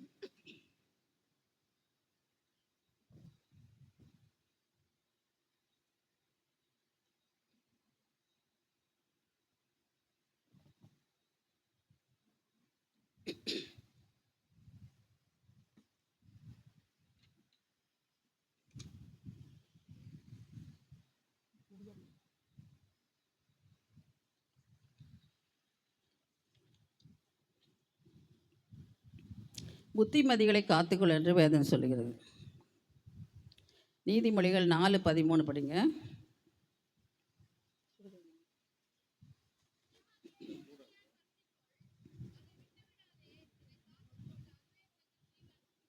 மைக்கில் படிங்க.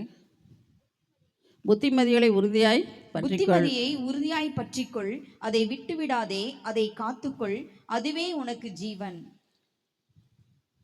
புத்திமதிகளை நம்ம காத்துக்கொள்ளணும். பெரியவங்க சொல்கிறத கேட்கணும்.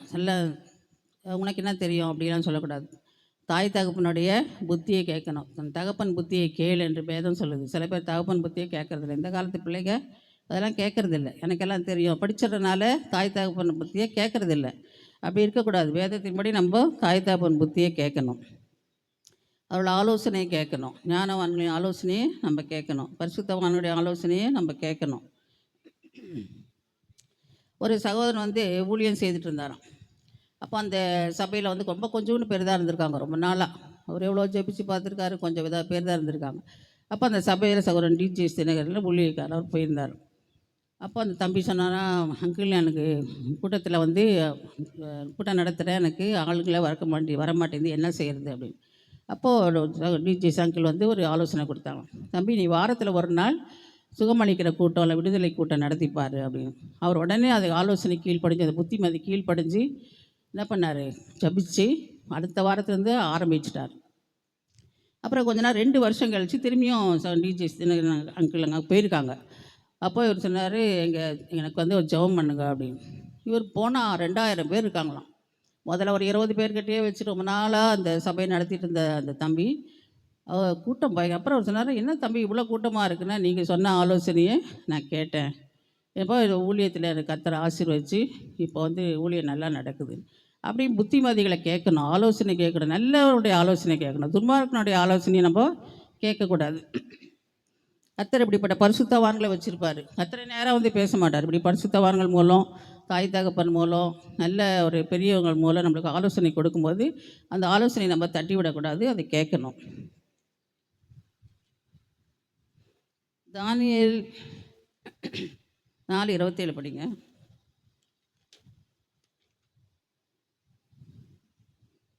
நானே படிச்சிடும் பொழுது.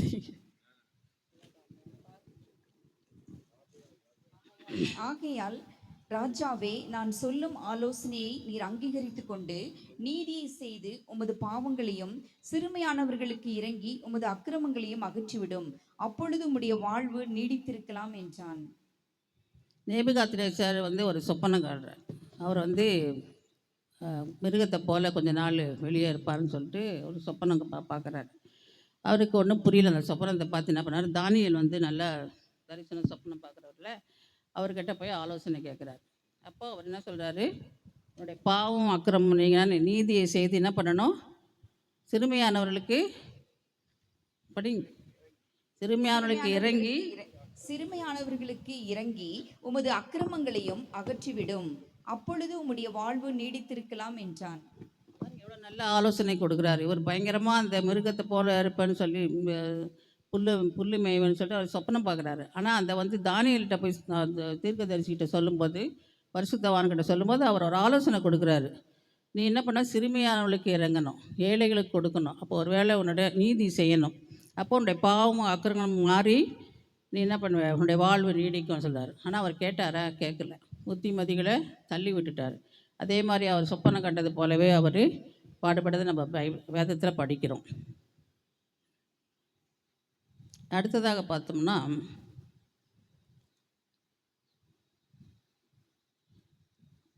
தீமோத்தேயு 5:22 படிங்க.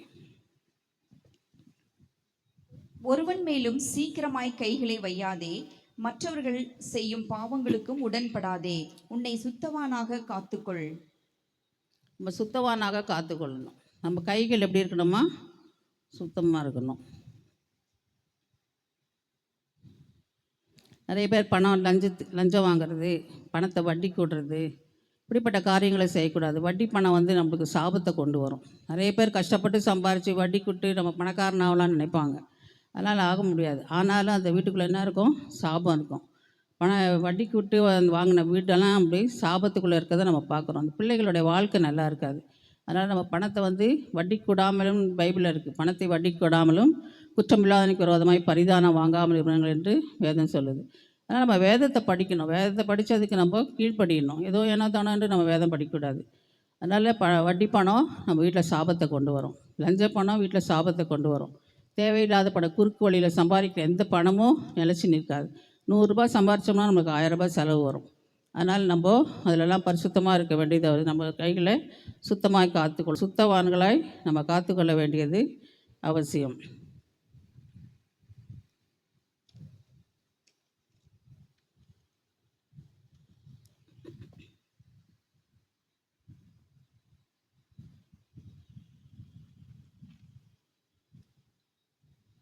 அடுத்ததாக நம்ம சமாதானத்தை காத்துக்கொள்ள வேண்டும் என்று வேதம் சொல்லுது. சமாதானம் உள்ளவர்களாக இருக்கணும். குடும்பத்தில் சண்டை சச்சரவை இருக்கக்கூடாது. இப்படியே சண்டை வர மாதிரி இருந்தால் நம்ம என்ன பண்ணணும்? சமாதானத்தை நாடணும், ஒப்புரவாயிடணும். ஒரு சகோதரர், ஒரு அண்ணன் தங்கச்சி ரொம்ப நாளாக குடும்பங்கள் பேசாமல் இருந்திருக்காங்க. அப்போது இது மாதிரி ஒரு சத்தியத்தை ஒரு இடத்துல கூட்டத்தில் அந்த தங்கச்சி ரொம்ப வைராக்கியமாக பேசக்கூடாது அண்ணங்கிட்டையும். அம்மா அண்ணன் வீட்டில் இருந்திருக்காங்க. அதனால் அவங்க 2 பேர்ட்டு ரொம்ப வருஷமாக பேசாமல் இருந்திருக்காங்க. அப்போது இது மாதிரி ஒரு கூட்டத்தில் கர்த்தர் அவங்களோட பேசியிருக்காங்க. அப்போ அந்த ஊழியக்காரர் சொல்லியிருக்காரு, நீ கசப்போடு இருக்கக்கூடாது. திடீர்னு உனக்கு மரணம் ஏற்படும்னா நம்ம என்ன செய்வோம்? நரகத்துக்கு தான் போவோம். கசப்பு, வைராக்கியம், கோபாலம் இருந்தால் நம்ம பரலோக ராஜ்யத்துக்குள்ளே போக முடியாது. நீ ஒப்புரவாகணும்னு சொன்னாங்க, சமாதானம் அடையணும். அப்போ அந்த வார்த்தை அவங்களோட உள்ளத்தில் கர்த்தர் பேசியிருக்கார். உடனே புறப்பட்டு ஊருக்கு போனால் அவங்க ஊரில் அவங்க அண்ணனும் அவங்க அம்மாலாம் இவங்க சமாதானமாகி வரணும்னு ஜெபம் பண்ணிகிட்ருக்காங்க. அப்புறம் கர்த்தர் ஜெபத்தை கேட்டிருக்காரு. அப்போ இவங்க போனோடனே எல்லாம் ஒருத்தருக்கு ஒருத்தர் மன்னித்து சமாதானமாயிட்டாங்க. இந்த குடும்பம் சமாதானமாக இருக்குது. சமாதானத்தை நாடுங்கள் என்று ஆண்டவர் சொல்கிறார். அதனால் இந்த கூட்டத்தில் யாராவது யார் கூடயே பேசாமல் இருக்கீங்களா? கணவன் மனைவி பேசாத இருக்கீங்களா? அண்ணன் தம்பி யாராவது பேசாமல் இருக்காங்களா? அல்லது அக்கம் பக்கத்து வீடு, சொந்தக்காரர்கிட்ட அப்படி பேசாமல் இருந்தீங்கன்னா இன்றைக்கி ஒப்புரவாகுங்க. நமக்கு மன கசப்பு வச்சுருந்தோம்னா கர்த்தர் வந்தாருன்னா போக முடியாது. அதனால் நம்ம என்ன பண்ணணும்? கசப்பை விட்டுடணும். கர்த்தர் சமாதானக்காரனர். சமாதானத்தை உங்களுக்கு வைத்து போகிறேன், என்னுடைய சமாதானத்தை தரேன்னு ஆண்டவர் சொல்கிறாரு. அதனால் சமாதானக்காரனர் நம்ம கூட இருக்கும்போது நம்ம என்ன பண்ணோம்? ஒருத்தர் ஒப்புரவாயிடணும். கசப்பு இருந்தால் எடுத்து போடுறோம். மன்னிப்பு கேட்டு இந்த மன்னிச்சிட்டோம்னாலே நம்மளுக்குள்ள ஒரு சமாதானம் வந்துடும். இந்த குடும்ப சமாதானத்தை நம்ம பாதுகாத்து கொள்ள வேண்டியது அவசியம். இன்றைக்கி எத்தனை பேர் சமாதானம் இல்லாமல் சண்டை போட்டு வந்திருக்கீங்க, கசப்போடு வந்திருக்கீங்க? இன்றைக்கி கர்த்தர் பேசுகிறாரு, மனம் மாறுங்க. எப்படிப்பட்ட ஒரு குடும்ப ஆசீர்வாதம் அதை கூட்டம் இன்னொரு நாள் நம்ம பார்ப்போமான்னு தெரியாது. அதனால் வந்திருக்க கூட்டத்தில் நம்ம கர்த்தருடைய வார்த்தையை நம்ம கேட்டு அது கீழ்ப்படிய வேண்டியது அவசியம்.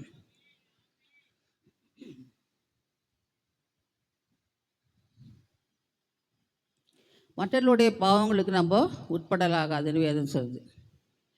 நம்ம செய்கிற பாவம் இல்லாமல் மற்றவங்களையும் பாவம் செய்ய வைக்கக்கூடாது.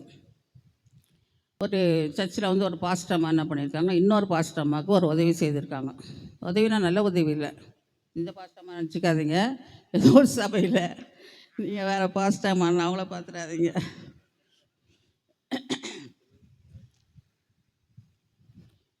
அந்த பாஸ்டர் அம்மா என்ன பண்ணியிருக்காங்க, 1 மினிட்.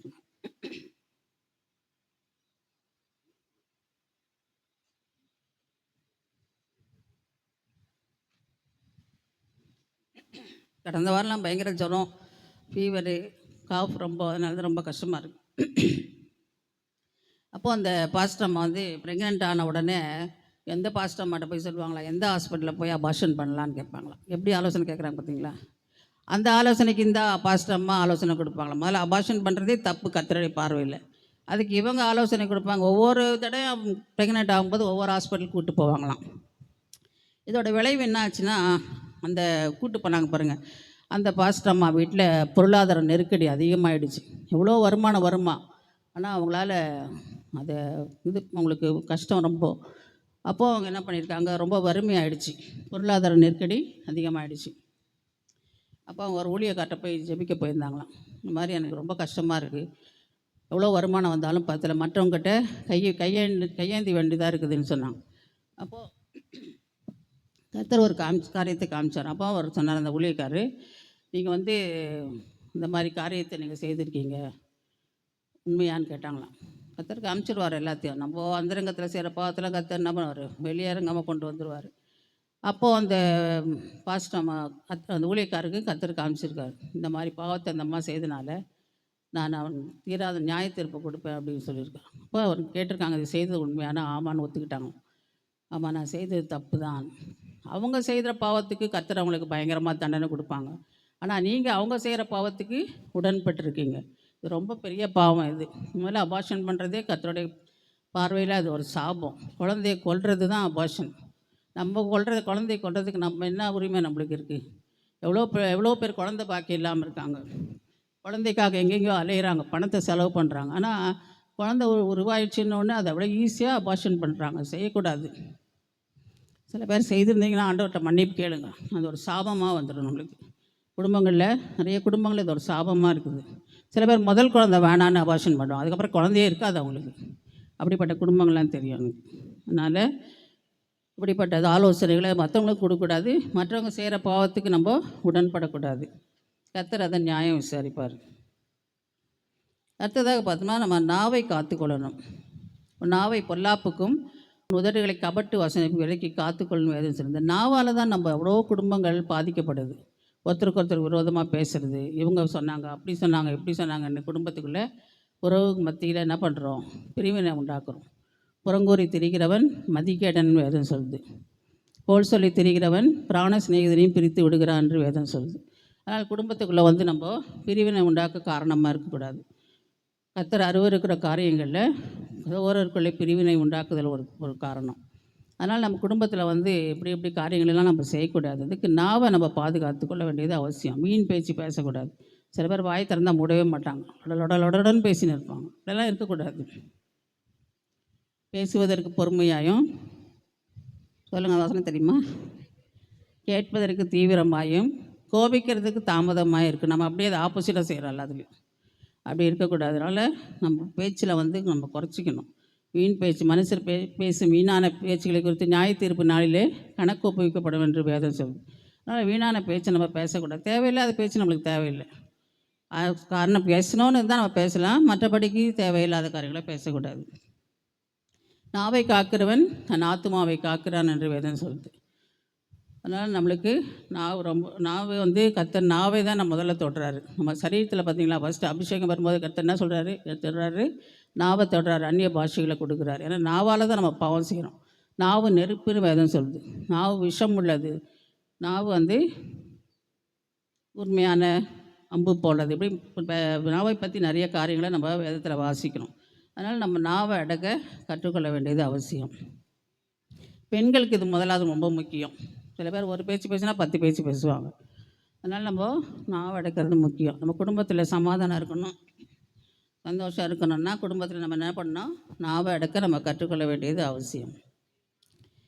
ஜீவனை விரும்பி,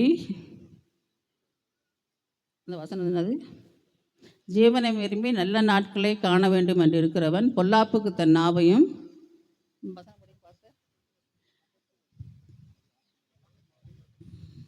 நம்ம ஆத்மாவை காத்துக்கொள்ள வேணும்னு வேதம் சொல்லுது. அதாவது நல்ல நாளை பார்க்கணும். அப்படி ஜீவனை விரும்பணும்னா நம்ம என்ன பண்ணோம், நாவை நம்ம காத்துக்கொள்ள வேண்டியது அவசியம். நாவை அடக்க ஒரு மனுஷனாலும் கூடாதுன்னு வேதம் சொல்லுது. இந்த நாவுனால் எவ்வளோ பேர் பேசி சாபத்தை வாங்கிக்கிறாங்க. ஒரு கதையில் படித்தேன், உண்மையாக நடந்த சம்பவம் தான். ஒரு ஊழியக்காரர் இருந்தார். அப்படி ஒரு சகோதரிக்கு வந்து ஒரு சகோதரி திருமணமாகி அமெரிக்க தேசத்துக்கு போயிட்டாங்க. கிறிஸ்தவ சகோதரி தான், நல்லா ஜெபிக்கிற சகோதரி. ஆனால் ஒரு 6-7 வருஷமாக அவங்களுக்கு குழந்தை கிடையாது. ரொம்ப எல்லார்ட்டையும் போய் ஜெபம் பண்ணுவாங்க, நல்லா ஜெபிக்கிறவங்க, உபவாசந்தெல்லாம் ஜெபித்து பார்த்தாங்க.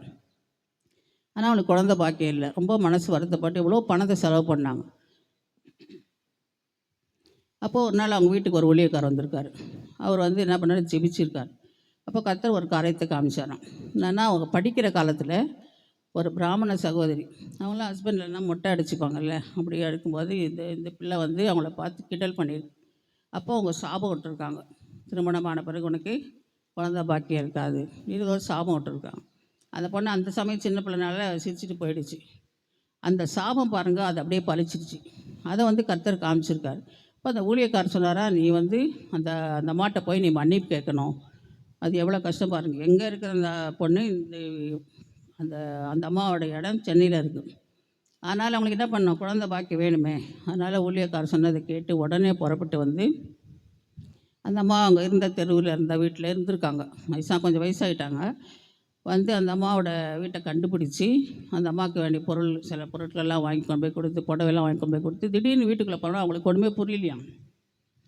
யார் மாதிரின்னு ஒன்று கேட்டிருக்காங்க. அப்போ அந்த சகோதரி அந்த அம்மாவை ஞாபகம் வச்சுருந்துருக்கு. அப்புறம் நான் சொன்ன உடனே அவங்களுக்கு ரொம்ப ஆச்சரியப்படுது. இதில் இப்படிலாம் கூட நடக்குமா அப்படின்னு கேட்டாங்க. ஒரு இந்து சகோதரி தான் அவங்க. அவங்களுக்கு ஒன்றுமே புரியலையாம். ஐயோ அப்படியான்னு சொல்லிட்டு அவங்களே அழுதுட்டாங்களாம். அழுது அந்த பெண்ணை கூப்பிட்டு ஆசீர்வச்சு, உனக்கு பிள்ளை பாக்கியம் உண்டாகும்னு சொல்லிட்டு அது பொருள்லாம் வாங்கி, இதெல்லாம் வேண்டாமான்னாங்களாம். இல்லை நீங்கள் இதெல்லாம் வாங்கிட்டு என்னை மன்னிச்சிடுங்க அப்படின்னு சொன்னோன்னே அவங்க மன்னிச்சுட்டு அந்த பிள்ளையை ஆசீர்வச்சிருக்காங்க. நெக்ஸ்ட் மந்த்து அந்த பிள்ளை கன்சீவ் ஆயிருக்கு. இப்படி பாருங்க, நம்ம நாவால் சாபம் விட்டுறோம். துதித்தலும் சபித்தலும் ஒரே வாயிலிருந்து பிறக்கலாகாதுன்ட்டு வேதம் சொல்லுது. ஆனால் சபிக்கிறோம், அதே வாயில் மற்றவங்கள என்ன பண்ணுறோம், தூசிக்கிறோம், சபிக்கிறோம், ஆசீர்வதிக்கிறோம். எல்லாமே நம்ம ஒரே வாயில் தான் செய்யணும். ரெண்டாவது, மரணமும் ஜீவனும் நாவின் அதிகாரத்தில் இருக்குன்னு வேதம் சொல்லுது. நம்ம சில பேர் ஐயோ நான் செத்துருவேன்னுவாங்க, அப்போ செத்தே போடுவாங்க. சில பேர் நம்ம இந்த வியாதி வந்துடுமோ அந்த வியாதி வந்துடுமோ, நடக்காததை நடக்கிற மாதிரி சொல்லிக்கிட்டே இருப்பாங்க. கை கால் விழுந்துருமோ, பட்ட படுக்கை ஆகிடுமோ, இப்படிலாம் சில பேருக்கு பேசிகிட்டே இருப்பாங்க. அப்படியே நம்ம செய்யக்கூடாது. கர்த்தர் நம்மளுக்கு நல்ல ஜீவனையும் நல்ல சுகத்தையும் கொடுக்கும்போது அவருக்கு நம்ம தினந்தோறும் ஸ்தோத்திரம் பண்ணணும். ஸ்தோத்திரம் பண்ணும்போது கர்த்தர் அதில் பிரியப்படுவார். நம்மளுக்கு கொடுத்த ஜீவனுக்காக தினந்தோறும் ஸ்தோத்திரம் பண்ணணும். சில பேர் நினச்சா திடீர்னு பாருங்கள் பட்டுன்னு போயிடுறாங்க. திடீர்னு ரோட்டில் போயிட்டுருக்காங்க, திடீர்னு ஆக்சிடென்ட் செத்துடுறாங்க, ஹார்ட் அட்டாக் செத்துடுறாங்க. ஆனால் கர்த்தர் நம்மளுக்கு ஜீவனை கொடுக்கும்போது அந்த ஜீவனுக்காக ஆண்டவரை நம்ம ஸ்தோத்திரம் பண்ணணும். நம்ம சரீர சுகத்திற்காக ஆண்டவர்கிட்ட தினந்தோறும் நம்ம கேட்கணும். சரீர சுகம் கொடுத்தவங்களுக்கு ஆண்டவரை ஸ்தோத்திரிக்கணும். வியாதி வராமல் நம்ம பாதுகாத்து கொள்ளணும்.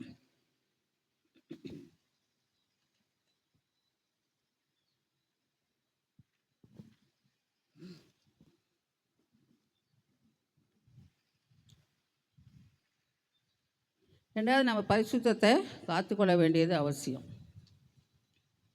நம்ம சரீரம் தேவனுடைய ஆலயம் என்று வேதம் சொல்லுது. ஒருவன் தேவனுடைய ஆலயத்தை கெடுத்தால் தேவன் அவனை கெடுப்பான்.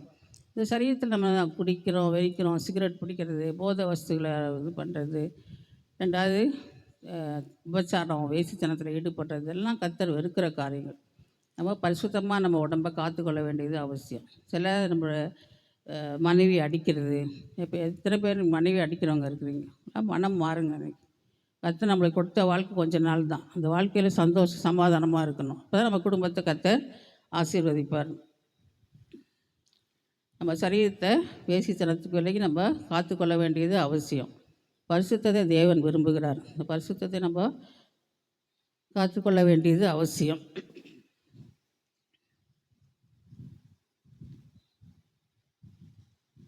அடுத்ததாக நம்ம கர்த்தர் நம்மளுக்கு கொடுத்த அபிஷேகத்தை காத்துக்கொள்ளணும்.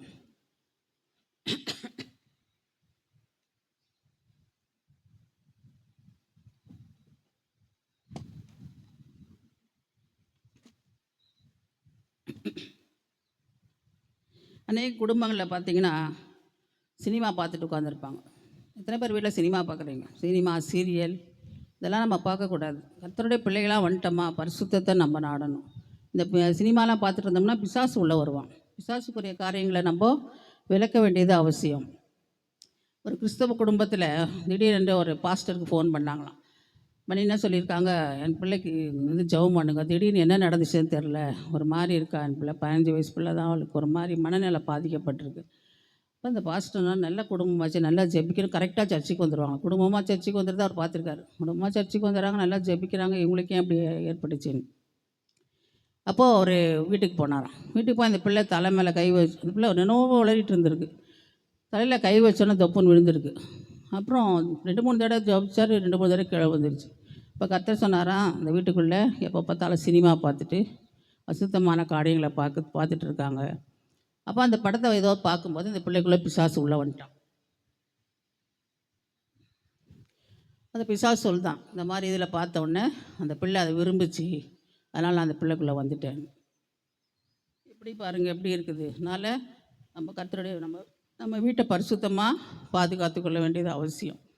பிசாசுக்குரிய காரியங்கள்லாம் நம்ம வீட்டை விட்டு அகற்றி போடணும். சினிமா புஸ்தகம் வைக்கிறது, சினிமாக்காரனுடைய படங்களை வைக்கிறது, அசுத்தமான காரியங்களை வைக்கிறது, இதெல்லாம் நம்ம செய்யக்கூடாது.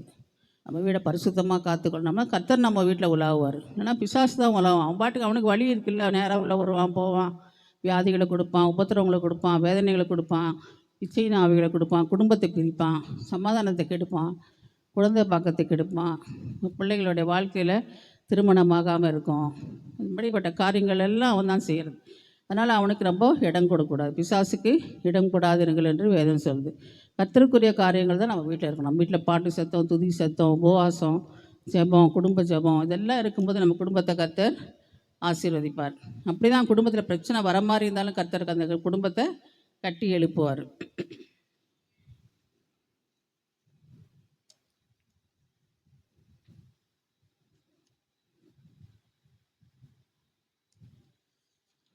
சீர்கேடான வீண் பேச்சுகளுக்கு விலகிறேன்னு ஆண்டவர் சொன்னார். நிறைய பேர் வீட்டில் உட்காந்துட்டு தேவையில்லாத ஆட்கள்லாம் வீட்டுக்குள்ளே விட்டுட்டு அவங்க வீட்டு கதை, இவங்க வீட்டு கதை, இதெல்லாம் நம்ம பேசிகிட்டு இருக்கக்கூடாது. அதெல்லாம் நம்ம செய்யக்கூடாத காரியங்களை நம்ம செய்யக்கூடாது. நம்ம வீட்டை பரிசுத்தமாக பாதுகாத்து கொள்ள வேண்டியது அவசியம்.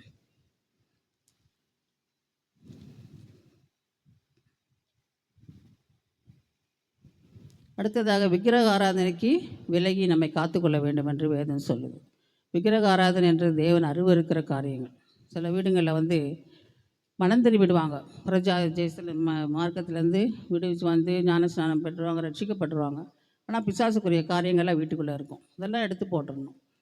அதனால் சில பேர் என்ன பண்ணுவாங்க, சிலை வடிவில் வச்சுருப்பாங்க. ஏசாமி சிலையை வச்சுட்டு அதுக்கு மாலை போடுறது, பூ வைக்கிறது, வெள்ளிக்கிழமை ஆனால் அதுக்கு லைட்டு வைக்கிறது, இல்லை மாதிரி செத்து போனவங்கள படத்தில் பூ வைக்கிறது, இதெல்லாம் கர்த்தர் அருவருக்கிற காரியம். இதுதான் நம்ம கிறிஸ்தவங்க செய்கிற விக்கிரக ஆராதனை. இதுதான் எந்த வீட்டில் இதெல்லாம் செய்கிறீங்களோ அதெல்லாம் இன்றைக்கி விட்டுடுங்க. நம்ம வீடு ஆசீர்வாதமாக இருக்கணும்னா இப்படிப்பட்ட காரியங்களை நம்ம செய்யக்கூடாது. இப்போ கர்த்தர் நம்ம வீட்டை ஆசீர்வதிப்பார், நம்மளை வருமானத்தை ஆசீர்வதிப்பார், நம்மளுக்கு சுகத்தை கொடுப்பார், நம்ம குடும்பத்தில் சமாதானம் இருக்கும்.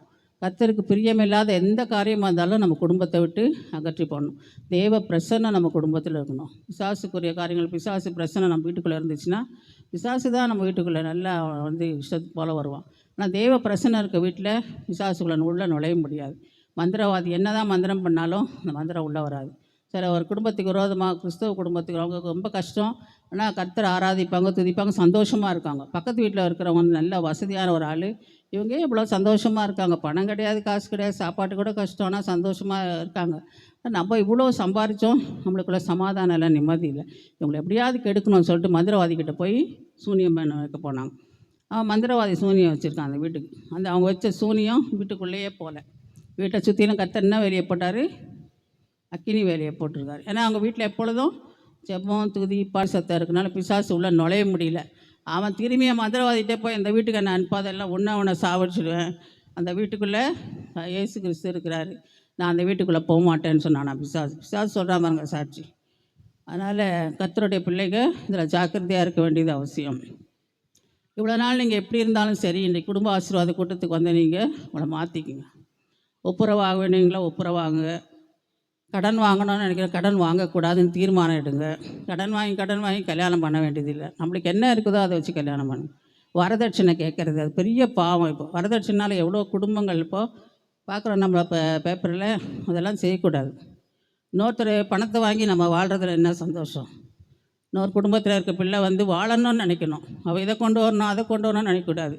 பேய் தான் வீட்டுக்குள்ளே வரும், பணப்பேய் வரும் வீட்டுக்குள்ளே. அதனால் இதெல்லாம் நம்ம கேட்கக்கூடாது. கர்த்தருடைய பிள்ளையாக நம்ம கேட்கணும். அப்போ தான் குடும்பம் ஆசீர்வாதமாக இருக்கணும். வாலிப பிள்ளைகளை வச்சுருக்க நீங்கள் ஜாக்கிரதையாக இருக்க வேண்டியது அவசியம்.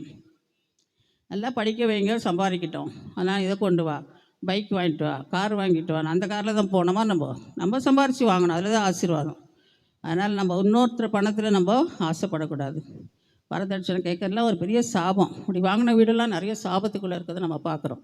இப்படிப்பட்ட காரியங்களை நம்ம செய்யக்கூடாது. பண ஆசை இல்லாதவளை நம்மளை பாதுகாத்துக்கொள்ள வேண்டியது அவசியம். பண ஆசைன்றது ஒரு பெரிய பொருள், இது பிசாசுடைய காரியம். அதனால் அப்படிப்பட்ட காரியங்களை நம்ம செய்யாமல் பரிசுத்தமாக நம்மளை காத்துக்கொள்ளணும். ஒருத்தர் தான் ஆமீன்னு சொல்கிறீங்க, மற்றெல்லாம் கேட்குறீங்களா?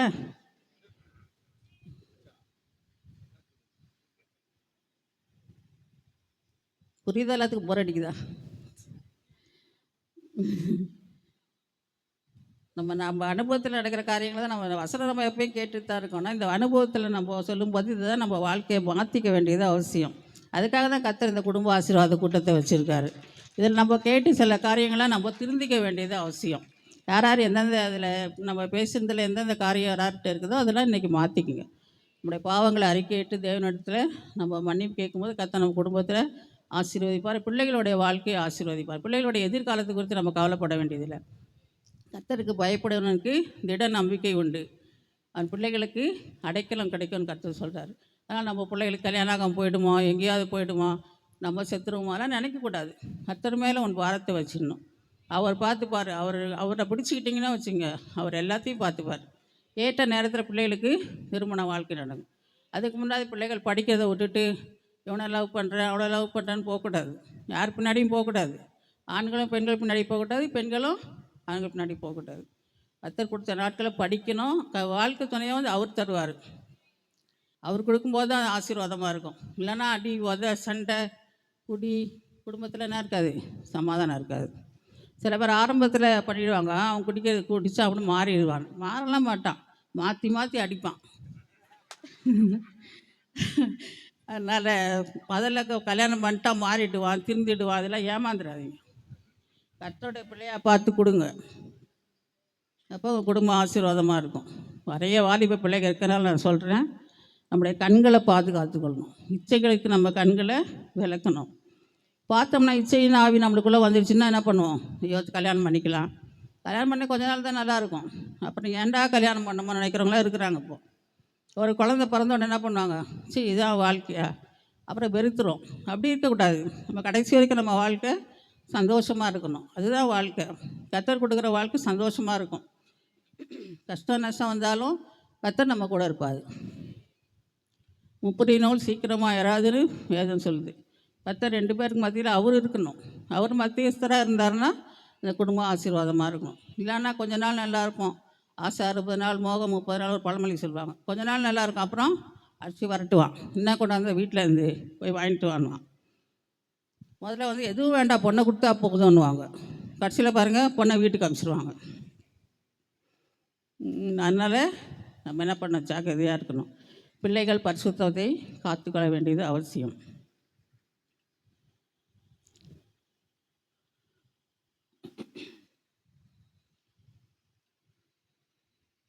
ரெண்டாவது, உன் வாழ்நாள் நீடித்திருப்பதற்கு தகப்பனையும் தாயும் கனம் பண்ணணும்னு வேதம் சொல்லுது. இன்றைக்கி அநேக குடும்பங்களை தகப்பன் தாயை கவனிக்கிறது இல்லை. கொண்டு போய் எங்கே விட்டுறாங்க, முதியோர் இல்லத்தில் விட்டுடுறாங்க. அது செய்யலாமா? நம்ம கஷ்டப்பட்டு பெற்று வளர்த்தி அவங்களுக்கு சாப்பாடு இல்லைனாலும் அவங்களுக்கு சாப்பாடு கொடுத்து படிக்க வச்சு வியாதி நேரத்தில் அவங்கள பாதுகாத்து இவ்வளோ கஷ்டப்பட்டவங்கள வயசான காலத்தில் சாப்பாடு போடாமல் என்ன பண்ணுவாங்க, முதியோர் இல்லத்தில் விட்டுறாங்க. நல்ல வசதியான குடும்பத்தில் கூட என்ன பண்ணுறாங்க, கவனிக்க முடியல, கொண்டு போய் முதியோர் வந்து பணத்தை கொடுத்துட்றாங்க. ஆனால் அவங்க விரும்புகிறது என்னது, அன்பை விரும்புகிறாங்க. பையனோடு இருக்கணும், பிள்ளைகளோடு இருக்கணும்னு ஆசைப்பட்றாங்க. நிறைய முதியோர் இல்லத்தில் பாருங்கள், அந்த இதெல்லாம் போடுவாங்க பாருங்கள், அழுவாங்க. அவங்க பிள்ளைங்க வந்து பார்க்குறதுலையே அழுவாங்க. அவங்க சாப்பாடை கேட்குறதில்ல, அன்பை கேட்குறாங்க. அதனால் முதியோர்கள் இப்போ வயதானவர்கள் இருந்தாங்கன்னா வீட்டில் அவங்கள கவனிங்க. எவ்வளோ நாள் இருக்க போகிறாங்க, இருக்கிற வரைக்கும் கவனிக்கணும். அதுதான் ஆசீர்வாதம். நிறைய பேர் உயிரோடு இருக்கும்போது கவனிக்க மாட்டாங்க. செத்த பிறகு கல்லறையில் கொண்டு போய் வைப்பாங்க. குடிக்கிறவனா தான் சாராய பாட்டில் கொண்டு போய் வைப்பாங்க. தேவையாது, மண்ணுக்குள்ளேயே அது குடிச்சிட்டா இருக்காங்க. இருக்கும்போது அவங்கள கவனிங்க, சாப்பாடு போடுங்க, அவங்கள அன்பாக வச்சுக்கோங்க, சந்தோஷமாக வச்சுக்கோங்க. அது ஆசீர்வாதம். வாழ்நாட்கள் நீடித்திருப்பதற்கு தகப்பனையும் தாயும் கனம் பண்ணுவாயங்கன்னு வேதம் சொல்லுது. நீங்கள் என்ன தான் சாப்பிட்டாலும், என்ன தான் டானிக் குடித்தாலும், என்ன தான் எக்ஸசைஸ் பண்ணாலும், என்னென்ன எங்கெங்கே போகிறாங்களே ஜிம்முக்கெல்லாம், இதெல்லாம் தேவையில்லை. பெற்றோர்களை நீங்கள் கவனிச்சனாலே கனம் பண்ணிங்கனாலே அவங்களை ஆயுஷ் நாட்கள் நீடிக்கும். இதுலாம் ஆயுஷ் நாள். நிறைய பேர் ஜிம்முக்கு போகிறவங்களாம் செத்து போகிறாங்க பார்த்தீங்களா, யூடியூப்பில் போடுவாங்க. ஜிம்முக்கு போய் எக்ஸசைஸ் பண்ணும்போதே செத்து போயிடுறாங்க. எல்லாரையும் சொல்ல, சில பேர் நீங்கள் வர கொச்சிக்காதீங்க. அதனால் தாயின் தகப்பனை என்ன பண்ணணும், கனம் பண்ணு. இத்தனை நாள் கனம் பண்ணலைன்னா இனி கனம் பண்ணுங்க. சண்டை போட்டுக்கிட்டு மாமியார் மாமனார் சண்டை, மாமியார் மருமக சண்டை, பெற்றோர் பிள்ளைகள் சண்டை, இதெல்லாம் விட்டுடுங்க. ஐக்கியம் இருக்கணும் குடும்பத்தில். குடும்ப ஐக்கியம் ரொம்ப முக்கியம். கர்த்தர் அதை விரும்புகிறாரு. நம்ம ஐக்கியம் இல்லாமல் என்ன தான் ஊழியம் பண்ணாலும், என்னதான் ஜெபம் பண்ணாலும் கர்த்தர் ஜெபத்தை கேட்க மாட்டார். நம்ம ஒரு மனமாக இருக்கிறது தான் கர்த்தர் பார்ப்பார். நிறைய குடும்பத்தில் குடும்பத்தை கவனிக்காமல் ஊழியத்துக்கு போயிடுவாங்க. ஊழியம் ஊழியம் ஊழியம்னு ஊழியத்துக்கு போவாங்க. அதுவும் தப்பு. குடும்பத்தை கவனிக்கணும், மனைவியை கவனிக்கணும், பிள்ளைகளை கவனிக்கணும், எல்லாத்தையும் கவனிக்கணும். சில பெண்கள் என்ன பண்ணுவாங்க, குடும்பத்தை கவனிக்க மாட்டாங்க. ஊழியத்து எங்கே நடந்தாலும் ஊழியத்துக்கு போயிடுவாங்க. இந்த ஃபாஸ்டிங் ப்ரேயர் அந்த ஃபாஸ்டிங் ப்ரேயர்னு போயிடுவாங்க. குடும்பத்தை பாரு கவனிக்க மாட்டாங்க. அப்படி இருக்கக்கூடாது. கர்த்தர் கொடுத்த குடும்பத்தை நம்ம கவனிக்க வேண்டியது அவசியம்.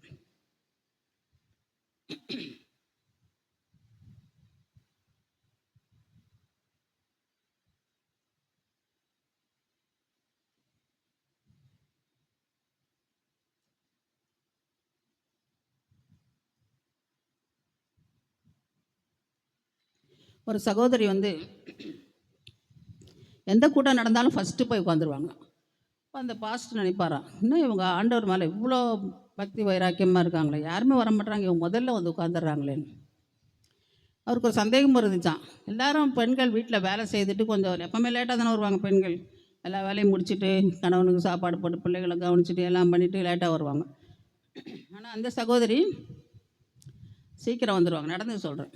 அப்போது ஒரு நாள் என்ன பண்ணியிருக்காங்க, அந்த பாஸ்டர் வந்து ஹவுஸ் விசிட்டிங் போகலான்னு காலையில் போயிருக்காரு. போய் அவங்க வீட்டுக்கு போனால் அவங்க கணவர் பெருக்கிட்டு இருக்காராம் வீட்டை. இவருக்கு ரொம்ப கஷ்டமாயிடுச்சா, என்ன இவர் பெருக்கிட்டு இருக்காருன்ட்டு கேட்டிருக்காரு, என்ன பிரதர் நீங்கள் பெருக்கிட்டு இருக்கீங்க? பிள்ளைங்கள்லாம் பசியில் உட்காந்துருக்கான், டிஃபன் செய்யலை, வீடு பாத்திரம் கழுவலை, எதுவும் பண்ணல. எங்கே சிஸ்டர் எங்கன்னா நீங்கள் தான் மீட்டிங் வச்சுருக்கீங்களா, போய் முதல்ல உட்காந்துக்கிட்டாங்க அப்படின்னு. அவருக்கு ரொம்ப கோவம் வந்துடுச்சான் ஃபாஸ்ட்டுக்கு. இனிமேல் சரியாயிடுங்க, கவலைப்படாதீங்கன்னு சொன்னாராம் அவங்க ஹஸ்பண்ட்டை. சரி நீங்களே பார்த்துங்க, நீங்கள் ஊழியத்துக்கு கூப்பிட்றீங்க நான் அனுப்புகிறேன் அப்படின்னு. அவர் அனுப்புறதில்ல, இந்த அம்மா முதல்ல கிளம்பிட்டு வந்துடுது. சர்ச்சுக்கு வந்தாராம். வந்து முதல்ல உட்காந்து ஜெபம் பண்ணி இருந்ததான். அம்மா ஏந்திரி, வீட்டு வேலைலாம் முடிச்சியான்னு கேட்டாராம். என்ன செய்யுதுன்னு தெரியல. அந்த அம்மாவுக்கு பொய்யும் சொல்ல முடியாது, சர்ச்சுக்கு வந்தாச்சு. ஏன்னா உண்மை தெரிஞ்சிடுச்சு. இல்லை பாஸ்டர், ஆலயத்துக்கு முதல்ல இருக்கணும்ல, கர்த்தரை முதல் கவனம் பண்ணணும். அதனால் இந்த மாதிரி முதல்ல வீட்டை விட்டுட்டு முதல்ல வந்துடுச்சிங்க.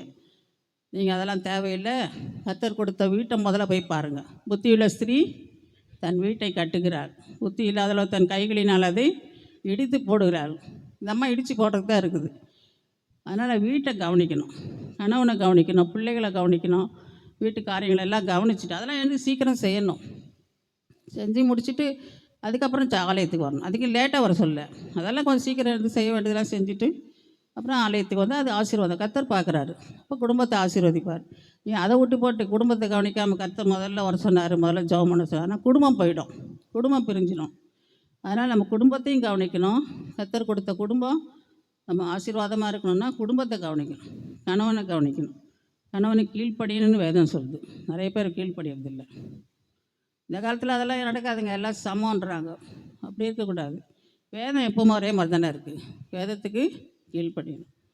அவங்க கணவன்மார்கள் என்ன பண்ணக்கூடாது, மனைவியில் அன்பு செலுத்தணும்னு சொல்லுது. நிறைய பேர் அது செய்கிறதில்ல. எப்போ பாரு எரிஞ்சு விடுவாங்க, எப்போ வர சண்டை, ஒரு சின்ன உப்பு இல்லைனா கூட என்ன பண்ணுவாங்க, தூக்கி அடிப்பாங்க. அப்படிலாம் இருக்கக்கூடாது. அட்ஜஸ்ட் பண்ணிவிட்டு அடுத்த தடவை கொஞ்சம் அட்ஜஸ்ட் பண்ணி போடுமான்னு சொல்லணும். அப்படி குடும்பத்தில் அட்ஜஸ்ட் பண்ண இருந்துச்சுன்னா குடும்பம் சந்தோஷமாக இருக்கணும், சமாதானமாக இருக்கும். அதனால் கணவன்மார்கள் வந்து மனைவி மேலே அன்பு செலுத்தணும். பிள்ளைகளும் என்ன பண்ணும், அதை பார்த்து தான் பழகுவாங்க.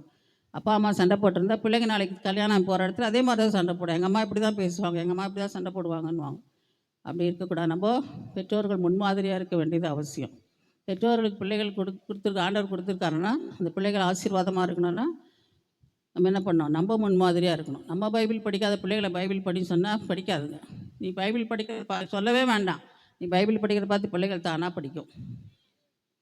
எங்கள் குடும்பத்தில் நாங்கள் பிள்ளைகளை அப்படி தான் வளர்த்தோம்.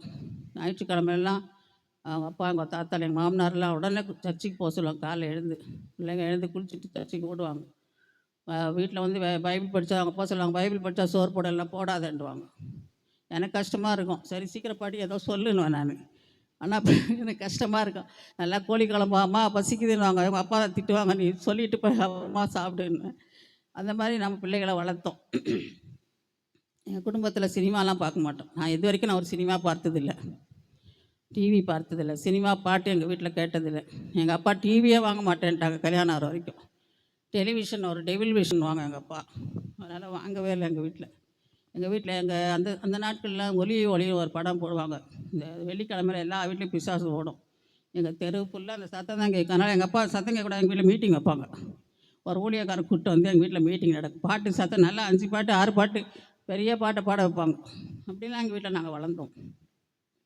நாங்கள் 7 பேர் எங்கள் வீட்டில். எனக்கு 2 அண்ணன், 2 அக்கா, 2 தங்க.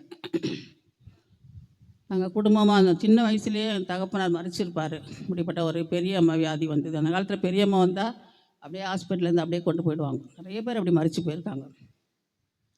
ஆனால் எங்கள் அப்பா கர்த்தருக்கு பயந்தனால எங்கள் 7 பேருக்கு திருமணம் ஆன பிறகு தான் செத்தாங்க எங்கள் அப்பா. கர்த்தர் எங்கள் குடும்பத்தை அப்படியே ஆசீர்வதிச்சார். கர்த்தருக்கு பயப்படுகிற பிள்ளைகளுக்கு, திட நம்பிக்கை உள்ள பிள்ளைகளுக்கு அடைக்கலம் கிடைக்கின்ற வேத வசனத்தின்படி கர்த்தர் எங்கள் குடும்பத்தை அடைக்கலமாக பாதுகாத்தார்.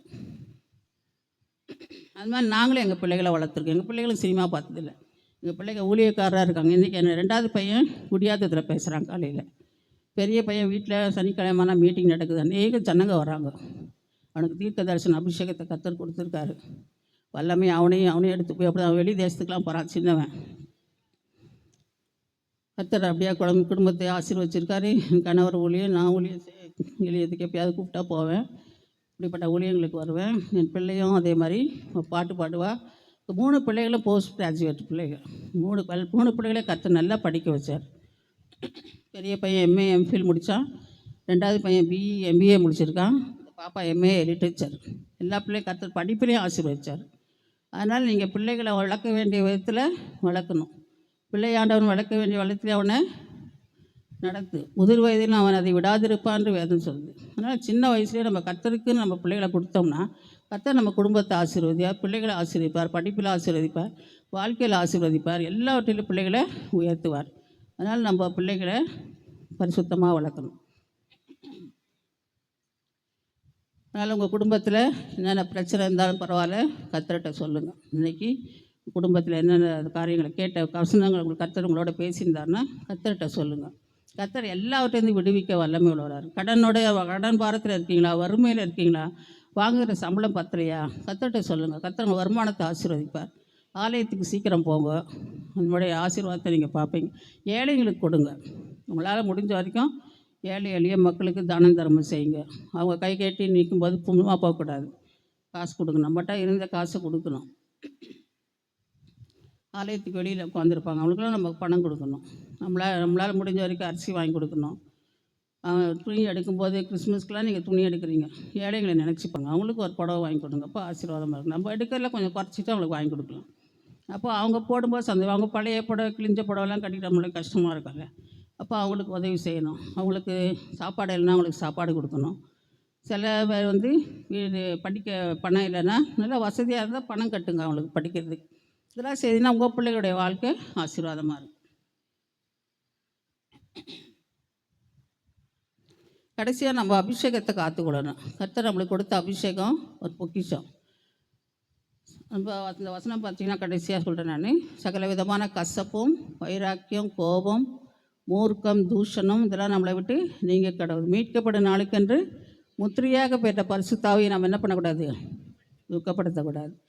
அதனால் நம்ம பரிசுத்தாவியை காத்துக்கொள்ள வேண்டியது அவசியம். அபிஷேகத்தை பெற்றுப்பட்டு அப்புறம் கெட்ட வார்த்தை பேசுறது, சண்டை போடுறதெல்லாம் இருக்கக்கூடாது. ஆவியானவர் துக்கப்படுவார். ஆவியானவர் துக்கப்பட்டால் நம்ம விட்டு விலகி போயிட்டார்னா கர்த்தருடைய வருகை இருக்கும்போது நம்ம போக முடியாது. ஆவியானவர் தான் நம்மளை பரலோகத்துக்கு கொண்டு போகிறது. இப்போ ஆவியானவர் இல்லைன்னா நம்ம என்ன பண்ணுவோம், கர்த்தர் வரும்போது ஆவியானவர் இல்லைன்னா நம்ம இங்கே கைவிடப்படுவோம். அதனால் நம்ம பரிசுத்தாவியை நம்ம காத்துக்கொள்ள வேண்டியது அவசியம். எந்த பாவம் செய்தாலும் கர்த்தர் நம்மளை விட்டு விலகிடுவார். சிம்சோன் வாழ்க்கையை பார்த்தீங்கன்னா கர்த்தர் அவருக்கு விசேஷித்த அபிஷேகத்தை கொடுத்துருந்தார். ஆனால் அதை கீழ்ப்படியில் ஒரு வேசி இடத்துல போய் எதுவும் செய்ய வேண்டாமோ அதை செய்தார். சவரக்கண் கத்தி தலையில் படக்கூடாதுன்னா அது பட்டுது. முடியெல்லாம் கத்திரிச்சிட்டா, அவளோட பலன் போயிடுச்சு. பலன் ஆவியானது தான் பலன், அது கீழ்ப்படியாதனால பலன் அவளை விட்டு போயிடுச்சு. அவருக்கு ஆவியான அவளை விட்டு வெளியே போகிறத அறியாது இருந்தார்னு வேதம் சொல்லுது. அதனால் என்ன பண்ண, அவன் ஈஸியாக அவரை பிடிச்சி அவர் கண்களை பிடுங்கி பயங்கர பரியாசத்துக்கு ஆளானார்னு பார்க்குறோம். அதனால் நம்ம பாவம் செய்யக்கூடாது. பாவம் செய்தால் நம்ம ஆவியானவரை துக்கப்படுத்துகிறோம். அதனால் எந்த பாவம் நம்ம செய்யாதபடி பரிசுத்தமாக நம்ம காத்துக்கொள்ள வேண்டியது அவசியம். இது வரைக்கும் சிகரெட் பிடிச்சிட்டு குடிச்சிட்டு வெறிச்சிட்டு விபச்சாரம் அது பாவங்களெல்லாம் ஈடுபட்டு இருந்தீங்கன்னா கர்த்தர்கிட்ட மன்னிப்பு கேட்டு அதை விட்டுடுங்க. இன்னையிலேருந்து ஒரு பரிசுத்தமான ஜீவியை வாழி ஆண்டவரேன்னு சொல்லி ஆண்டவர்கிட்ட ஒரு பொருத்தனை பண்ணுங்கள். அப்போ கர்த்தர் நம்ம குடும்பத்தை ஆசீர்வதிப்பார். கர்த்தருடைய வருகையில் நம்ம இருப்போம். கர்த்தர் தாமே இந்த வார்த்தைகளை ஆசீர்வதிப்பாராக.